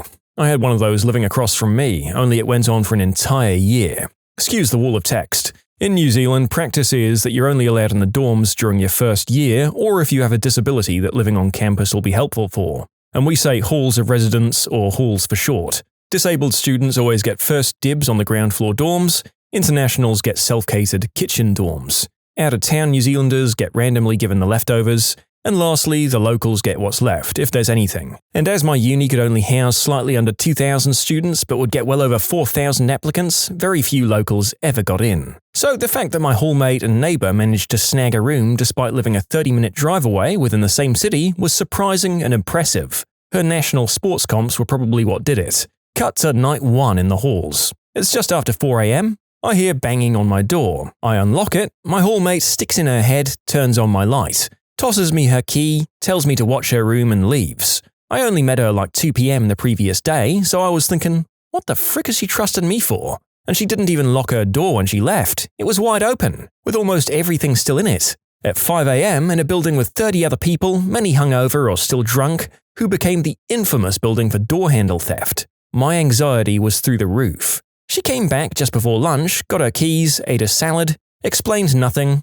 acted like an otherwise normal sane human who missed her folks like everyone else. Dinner comes and afterwards she passes me her keys again and leaves. Leaves everything unlocked again, gives no explanation, even leaves her phone behind. And she did it again the next day, and the next day, and the next day. Right up until O Week ended, by which time the whole building knew she slept at her parents' every night. I feel like I'm keeping some kind of dangerous secret by having the keys, but what can you do? She was a really good friend when she was around. During the semester, she'd stay in her room between classes, she'd eat at the lunch bar, hang out in the study space, sometimes she'd eat breakfast with us after being dropped off, but come dinner's end, I got her keys. She only actually slept in her room 5 times? I counted. It was such a frickin' waste of money, time, and someone else's spot. I still talk and study with her 3 years on, and she's fully and finally moved out now.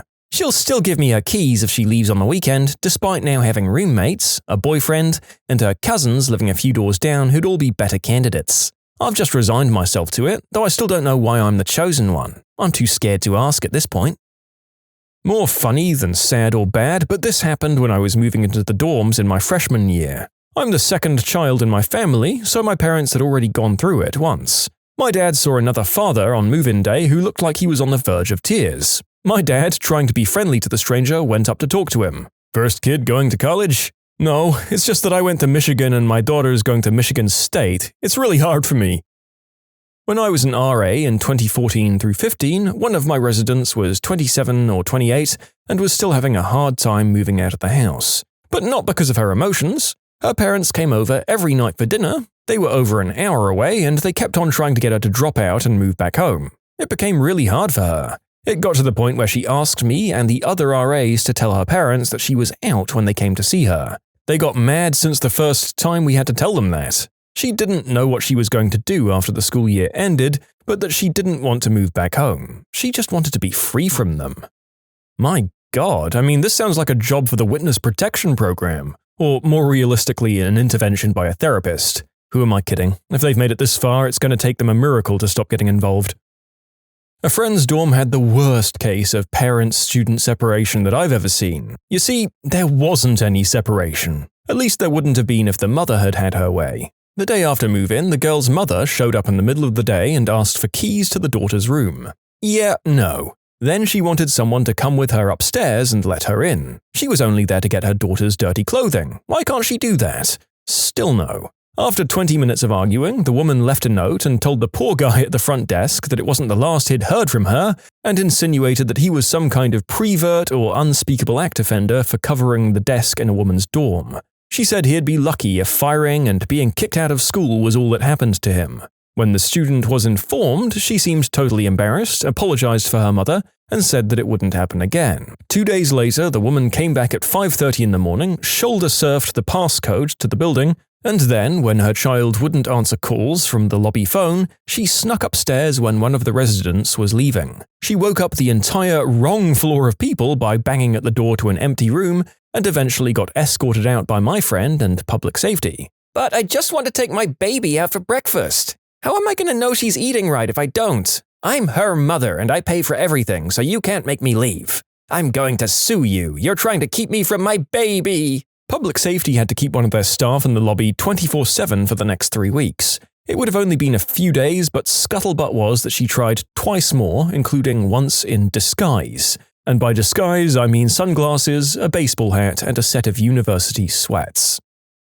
Engineering school in the 1970s. A mum dropped her kid off at his dorm and drove away. Yep, pushed his suitcase and a few boxes out of the car, told Junior goodbye, study hard, and left. Junior was 15 frickin' years old, a super genius child prodigy with zero social skills. His roommates were horrified, but most of them had little brothers, so big brother parenting kicked right in. The kid was pretty well socialized by the end of the first semester and had a collection of de facto big brothers and big sisters helping him live his life. It was a relief because as a house counselor, I was really worried I was going to have a bad situation on my hands.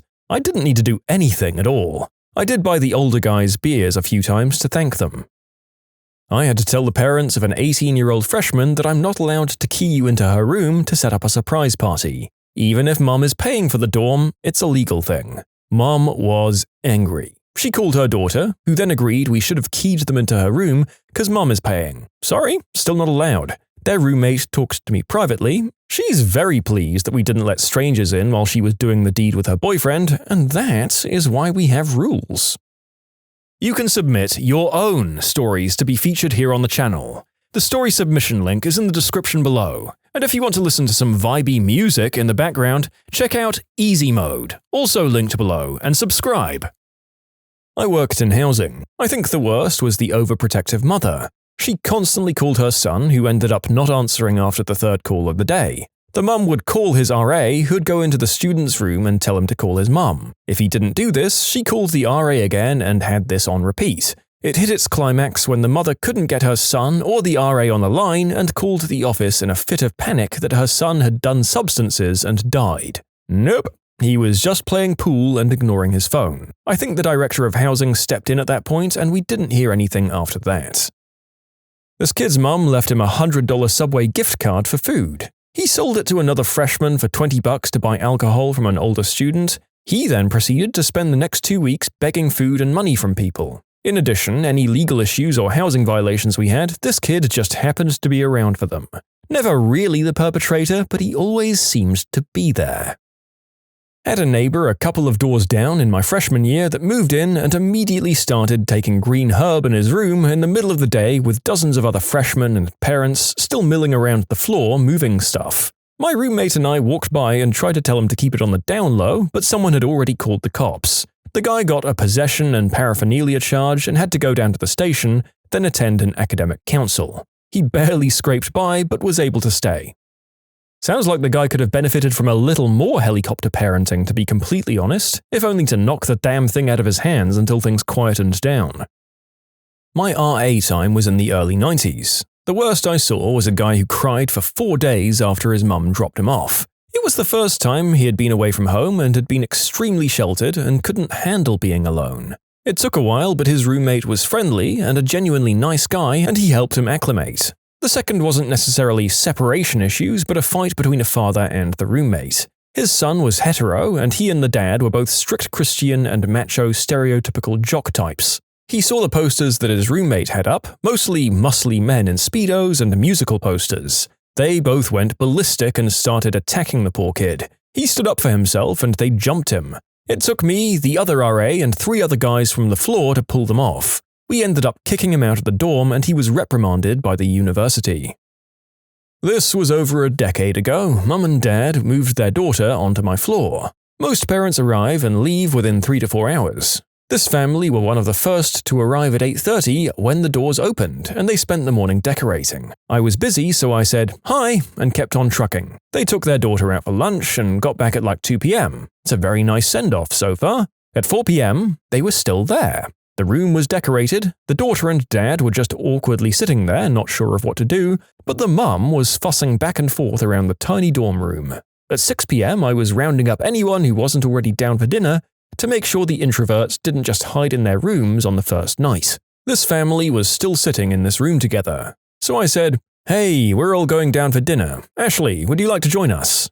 Her mum answered, "Well, we're sort of getting set up here, so..." And seeing what was happening, I said, "Well, move-in hours expired an hour ago and we're a little strict about visitors, as I'm sure you can understand. Why don't you guys say your goodbyes and Ashley can meet us downstairs?" The mum non-committally said, "Okay, we'll see." But I had like 10 other people with me, so I couldn't wait around. I got back to my floor at 8 p.m. and they were still there, almost 12 hours now.